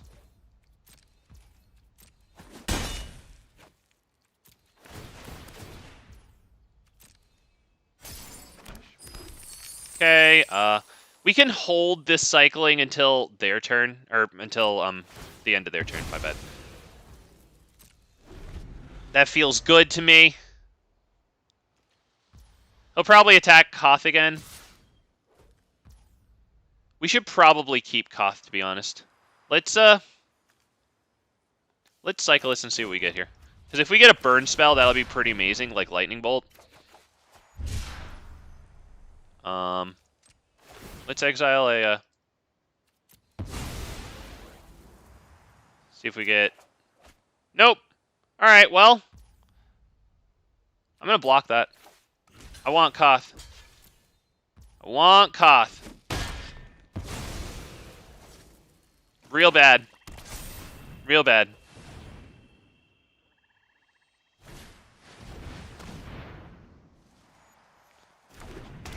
Chapter 2. Search library for a card. Might be a kill spell. We have enough mana to go a tally and then equip Swiftfoot Boots.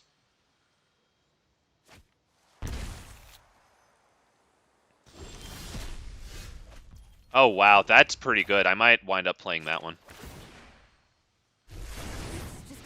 A braid. That is actually freaking huge. Let's plus Koth, because we're gonna do that anyway. We have the high ground. Yeah, Burning Sun's Avatar and then copying it with Reflection and then attacking is going to be a huge play here. Go for it, dude. It's still gonna enter the battlefield and kill the creature, so that's huge. That's huge. Ridiculous. And it's a ridiculous acceptor of this. It's going to be 9 damage with the 3 damage enter the battlefield. Yep, there you go. Still, do we get the copy, though? Okay, yeah, we don't. Let's destroy an artifact. I like this one. It could be this one, too, honestly. Maybe it should have been, because actually, yeah, it gets point... I didn't even read it. Yeah, it gets point counters when they, okay, it gets point counters when they use it for mana. I thought it was only when the creatures deal damage. Okay, okay.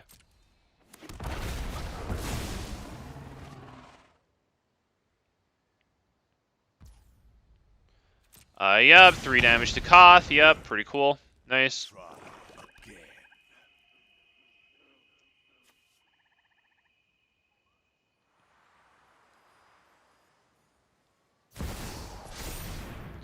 Alright, that's a lot of tapping for Jix, so we can drop a tally here.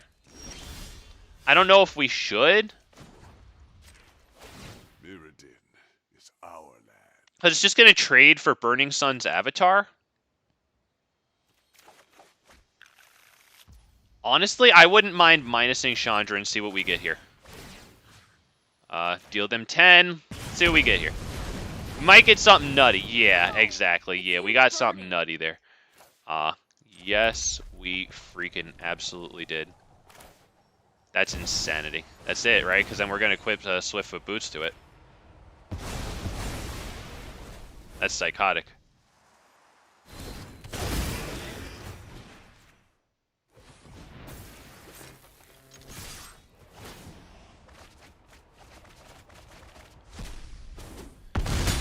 Jesus.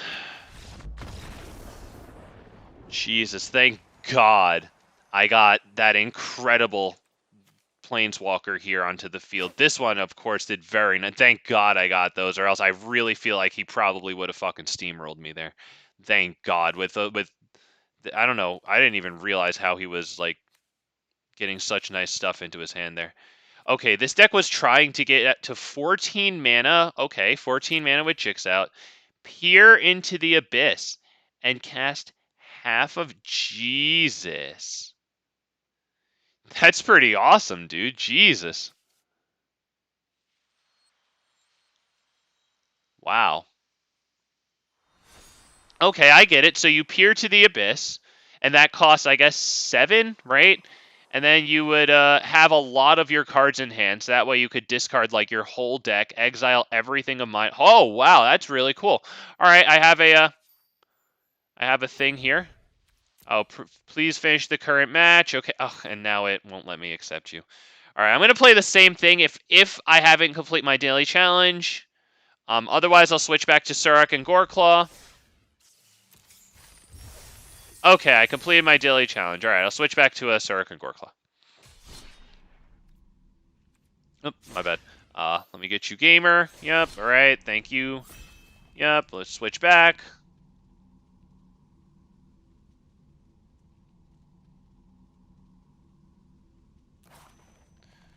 There it is, SURRAK and GORECLAW. All right, let's go. Woo! That's freaking cool as hell, Ollie. That is pretty freaking cool.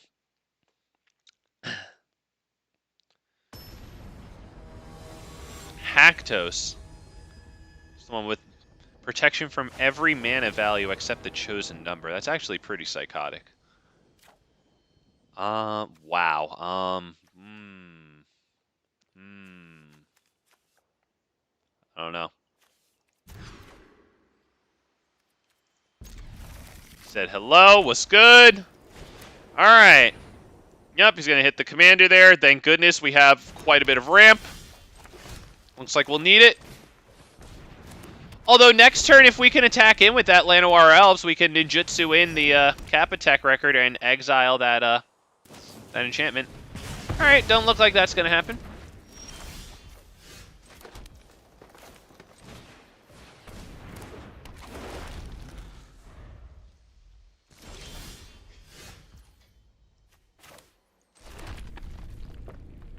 We probably want to hit Cultivate here. Do we? Or do we do Into the North plus this? I like Into the North plus that.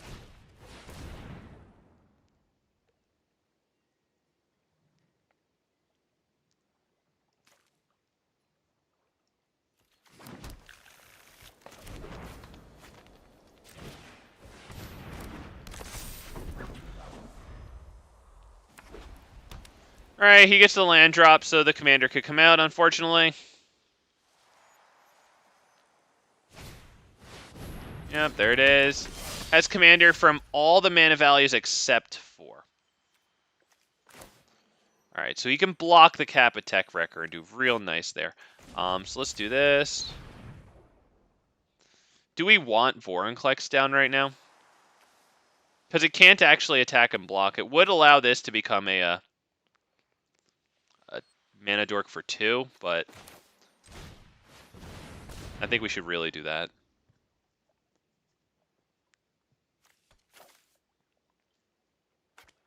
I think that's how we're going to do it.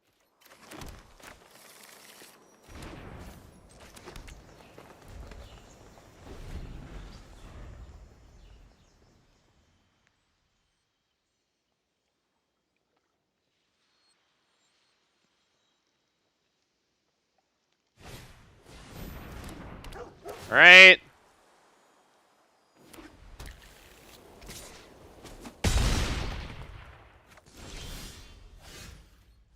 Wow, Cankerbloom. All right, Cankerbloom is pretty interesting here. I would say 1, 2, 3. All right, so let's do this. Let's have Vorinclex here. All right, we're attacking both of these.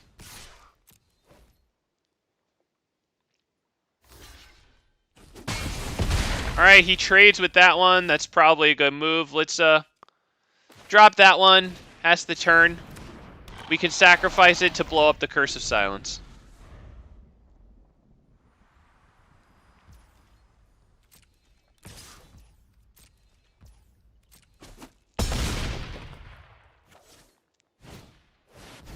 Oh, Jesus. Well, that's probably going to be Vorinclex. Oh, wait, it's not Vorinclex. It enters without... Oh, shit. Oh, shit. Oh, shit. Right, because it has Sagas. Oh, shit. Yep, it has the number of counters put on Sagas. Yeah, I forgot it too, my man. I forgot it too. Don't you worry about it. Let's go ahead and hit this one, I think.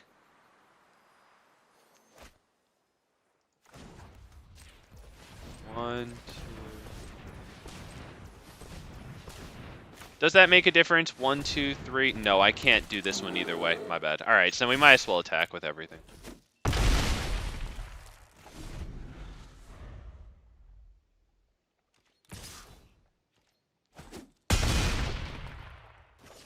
All right, we're gonna hit like some type of board wipe or something here. What's he got? I highly doubt both of my big... Yeah, I didn't think both of the creatures would live. Unfortunately, I was right. Very sad. Yep. Command zone. There's something good.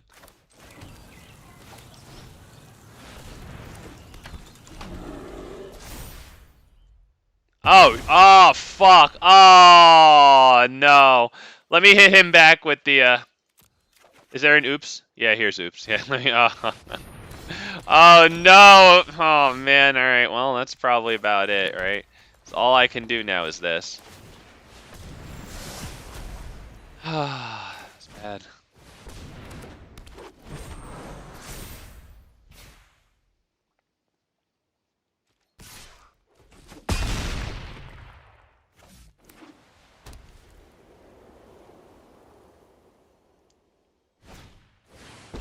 Wow. I've made it just in time. So is he going to make the token, or is he going to plus it and remove the Llanowar tribe from play for however long it is? They're both pretty good. Oh, okay. Well, that's it, because we're not going to be able to, we're not going to be able to block. Has protection from everything except 2 mana value stuff. Looks like it's about it. There you go. Very nice, man. Very nice.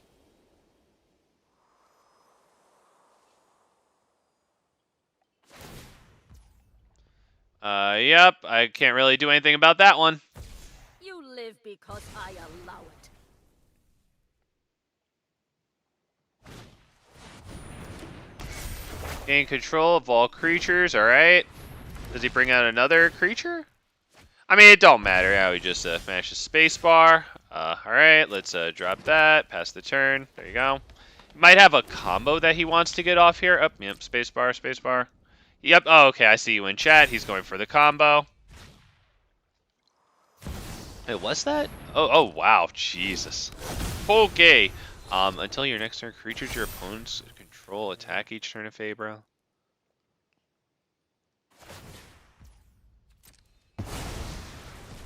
Hey, that's gonna come back. Oh shit! No!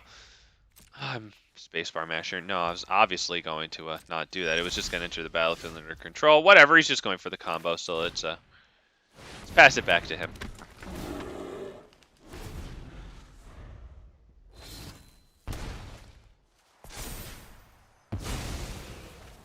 What's that? Target tapped. Each tapped creature deals damage to itself equal to its power. Right, the ones that you force to attack with Chapter 2. Alright, cool. Yup, destroy all creatures, but you have Avacyn. Yup, beautiful. Very good. I brought back. Okay, Authority of the Consuls. Nice, alright. Drop that. This, pass turn.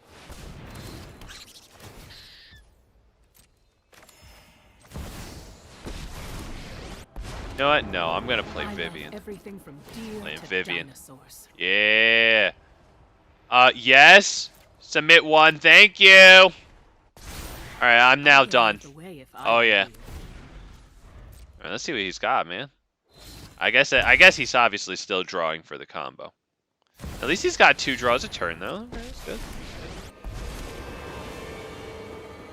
I'm the best fire starter there is. Okay, nice. Yep, Chandra with the exile ability. Cool. All right. Yeah. I walk a righteous path. Okay. Yep. And I will not hit the command zone thing here. It didn't even ask me.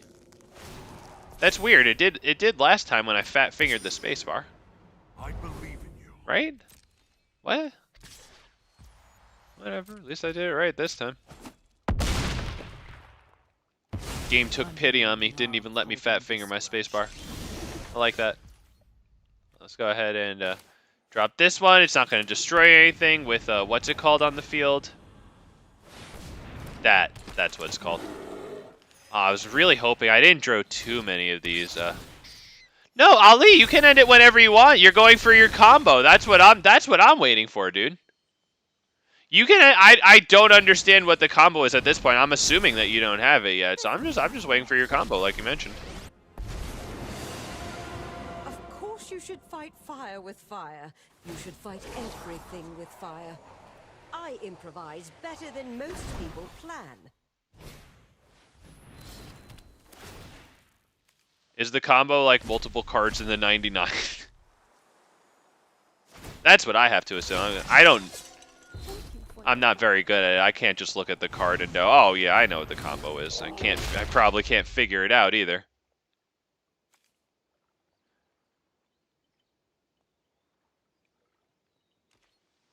Okay, he's got 2 out of 3. Okay. All right. Your light will cleave the darkness. Oh, I have to attack with Toski. Yep. All right. Very good. Very good. Got 2 out of 3 on the battlefield. He's drawing multiple cards per turn, and he's got Chandra. So, oh, and he has Jaya. Jaya's got the -1, so that's good. He's going through a lot of cards, so this is good. We're in business. That one will help him with even more cards. That one has a plus ability. Discard your hand, then exile the top 3 cards or your library. Embrace the heat of the moment. Yep, or it was, Johnny. Yeah. Yeah. Yep. Time to blaze a path. Won't kill it unless he can somehow remove indestructible, then it will kill it. I brought backup. Wonder what this combo's gonna be. Prepare for battle. Okay. Elder Garg, that's pretty sweet. I'll drop that.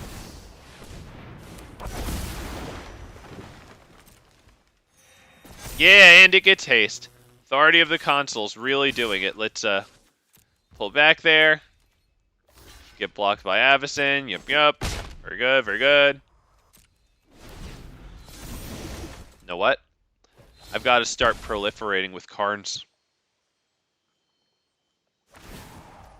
Alright. Hang on. Doing something. Okay, amazing. cool, cool. Yep, yep, nice.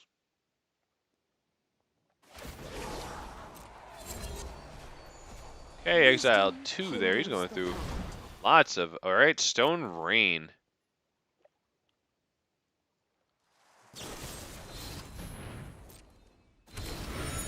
All right, he gets his little token there. Cool. All right. Yep. Help him get through even more cards.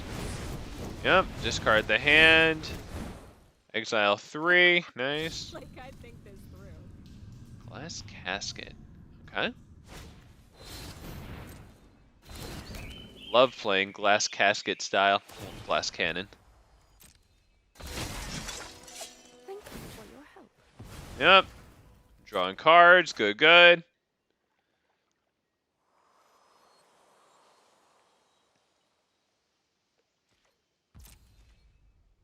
He has it! Okay. All right, he's got it, man. Gamer moment, all right? I believe in you, friend. All right. I'm proliferating. Yeah! Next turn. Silverback Elder's cool. It's not going to matter, so let's just pass turn. All right, let's see it. Up, I have to attack. Yes. Attack. I'm actually going to use my triggers just so that it doesn't interfere with his combo, because I'm not gonna freaking sit here. Nice. He gets the Mega Block. You love to see it. Thank you. I appreciate that. Very cool. Not with Bone Crusher. Oh, that's all indestructible, right? Let me just tap all my mana. Yeah, there you go. Resolve. And now it'll pass phases. Good. Now it won't keep asking me to do. I think it was Plaza of Heroes, right? I guess or this too. So we're good. All right. Destroy all lands. Yup, with Avacyn. Yep, that'll do it. Yup, very nice. I brought backup. This is pretty freaking cool. Yep, good game, man. Very nice. Very good. Very good. That's brutal. Destroy all lands. That's wild, man. Isn't there some way to make it that it never goes to chapters 2 or 3 or something? Isn't there some way to do that by removing counters from it without, like, the new Glissa 3? I could have sworn I saw somebody using this Fall of the Thran here. Maybe it was MTG Goldfish? It might have been, right? That's one of, like, the biggest Magic channels. Doesn't that dude have over, like, 300,000 subs, right? I could swear that he had a freaking deck that involved comboing off with this precise card, but he kept on doing Chapter 1, like, every single turn. I don't remember how he did it, though.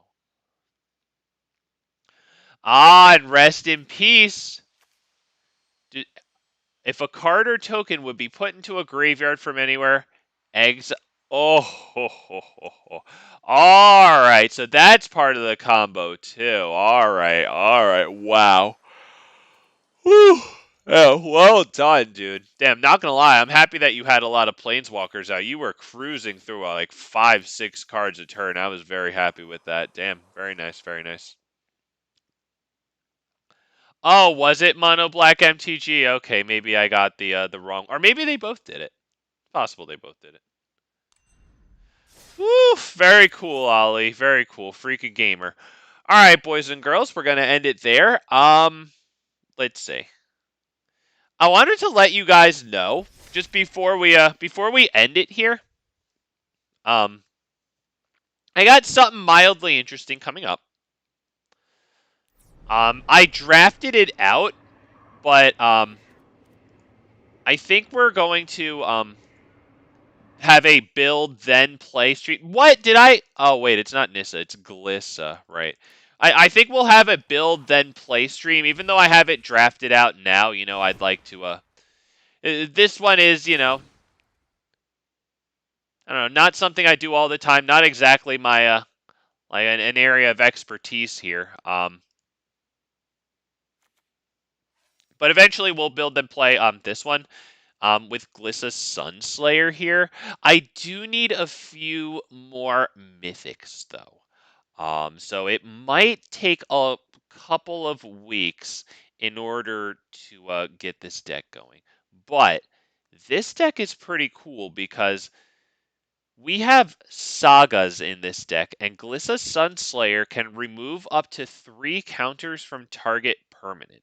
We also have Trample in here. Since she's a first strike Death Toucher, we have ways to give her Trample both at sorcery and instant speed to actually get the damage in so that we can semi-reliably, take counters off of sagas like Binding of the Old Gods, right? And it says remove up to 3 counters. So what you could do is, you play Binding of the Old Gods one turn, right? And then the next turn it goes to chapter 2, right? So you search your library, blah, blah, blah, blah, whatever. Then when you attack in, you remove up to 3 target counters. You only remove 1 counter, though, from Binding of the Old Gods, right? And then you immediately trigger chapter 1. Or if you want, you could remove all of them. So that way, if your opponent has nothing, then Binding of the Old Gods goes to their turn. Binding of the Old Gods has 0 counters, but it's just sitting there menacingly, waiting for them to drop something. So on your turn, it becomes chapter 1 and then destroys it, right? So let's see. It's got this actually. Look at freaking this thing with Glissa. Look at that shit. Look at that. That's one of the mythics that I need to put into this deck. But look at that, dude. Put a +1/+1 counter on up to 1 target creature. That creature becomes an artifact in addition to its other types. Chapter 2 is destroy all non-artifact creatures. And then, since the way the combo works is, right, you get chapter 1 and chapter 2. Because if it becomes chapter 3, then it just gets sacrificed, right? So once it gets done with chapter 1, you bring out another creature maybe if you want to. So that way you can bring it back to chapter 1. Give that new creature that you brought out the +1/+1 counter. So that way, when it becomes chapter 2 again, that creature also doesn't get destroyed in addition to Glissa, right? That's pretty psychotic. So I'm kind of looking forward to this deck. It's got a little bit of like graveyard recursion. I guess Shieldred here is another pretty good saga to deal with, right? I mean, that chapter 1 and chapter 2 is pretty psychotic. And then once we want to let it become chapter 3, I mean, that's freaking absolutely insane, right? And since Shieldred chapter 3 put all creature cards from all graveyards onto the battlefield under your control, and we have SURRAK and GORECLAW in here to, if that enters in with all those other creatures, or if it's already on the battlefield, right, they all get freaking haste and +1/+1 counters. Like, that could be some pretty intense stuff. Now, I have some tinkering to do with this, because I don't know how I feel about the curve right now. We have 37 lands, but I have 2 lands that aren't, or that are double-sided. So it's actually 39 lands, right, because I have these 2 here. But yeah, this is basically the deck minus some, obviously some changes that I'll have to make. But I think it's pretty interesting, right? And maybe some things like I don't know if Lolth is going to be super good, because I have a lot of planeswalkers that like come in and destroy stuff, Vraska there. I guess that's not too many planeswalkers that come in and destroy. Maybe Liliana, Dreadhorde General could come in here too. I'm going to be real with you. Liliana of the Veil could come in here. I just resent the card so much for frustrating me out of Explorer that like it's hard for me to put it into things just because that's how I am. But yeah, I have that. It's on the back burner. I'll be thinking about that deck every time I take my dog out for a walk and what I can do with it. But you do have that to look forward to. I do think that that's pretty interesting. All right, so boys. Oh, and then Ali Mustafa. Sorry, I've got you in chat there. He said I had the same problem with my Glissa Sunslayer. I did sagas and battles since there isn't many Yeah, there really aren't too many sagas. Yeah, the ones that are good with it are definitely good, but yeah, there aren't too many. I couldn't mainly focus on that one, of course. That's why I put in like Planeswalkers too. Woof. Okay, boys and girls. So please leave a like on Big Fat MTG stream. We'll maybe be playing Brawl. I don't know if I'm going to be playing Brawl or Standard tomorrow. We'll see. But take care of yourselves. Take care of each other. We'll be streaming tomorrow, 6 p.m. Eastern Standard Time. Be here or be square. That was supposed to rhyme. Bye-bye, everybody. Please like my stream. Please be here or be square. That's how it goes.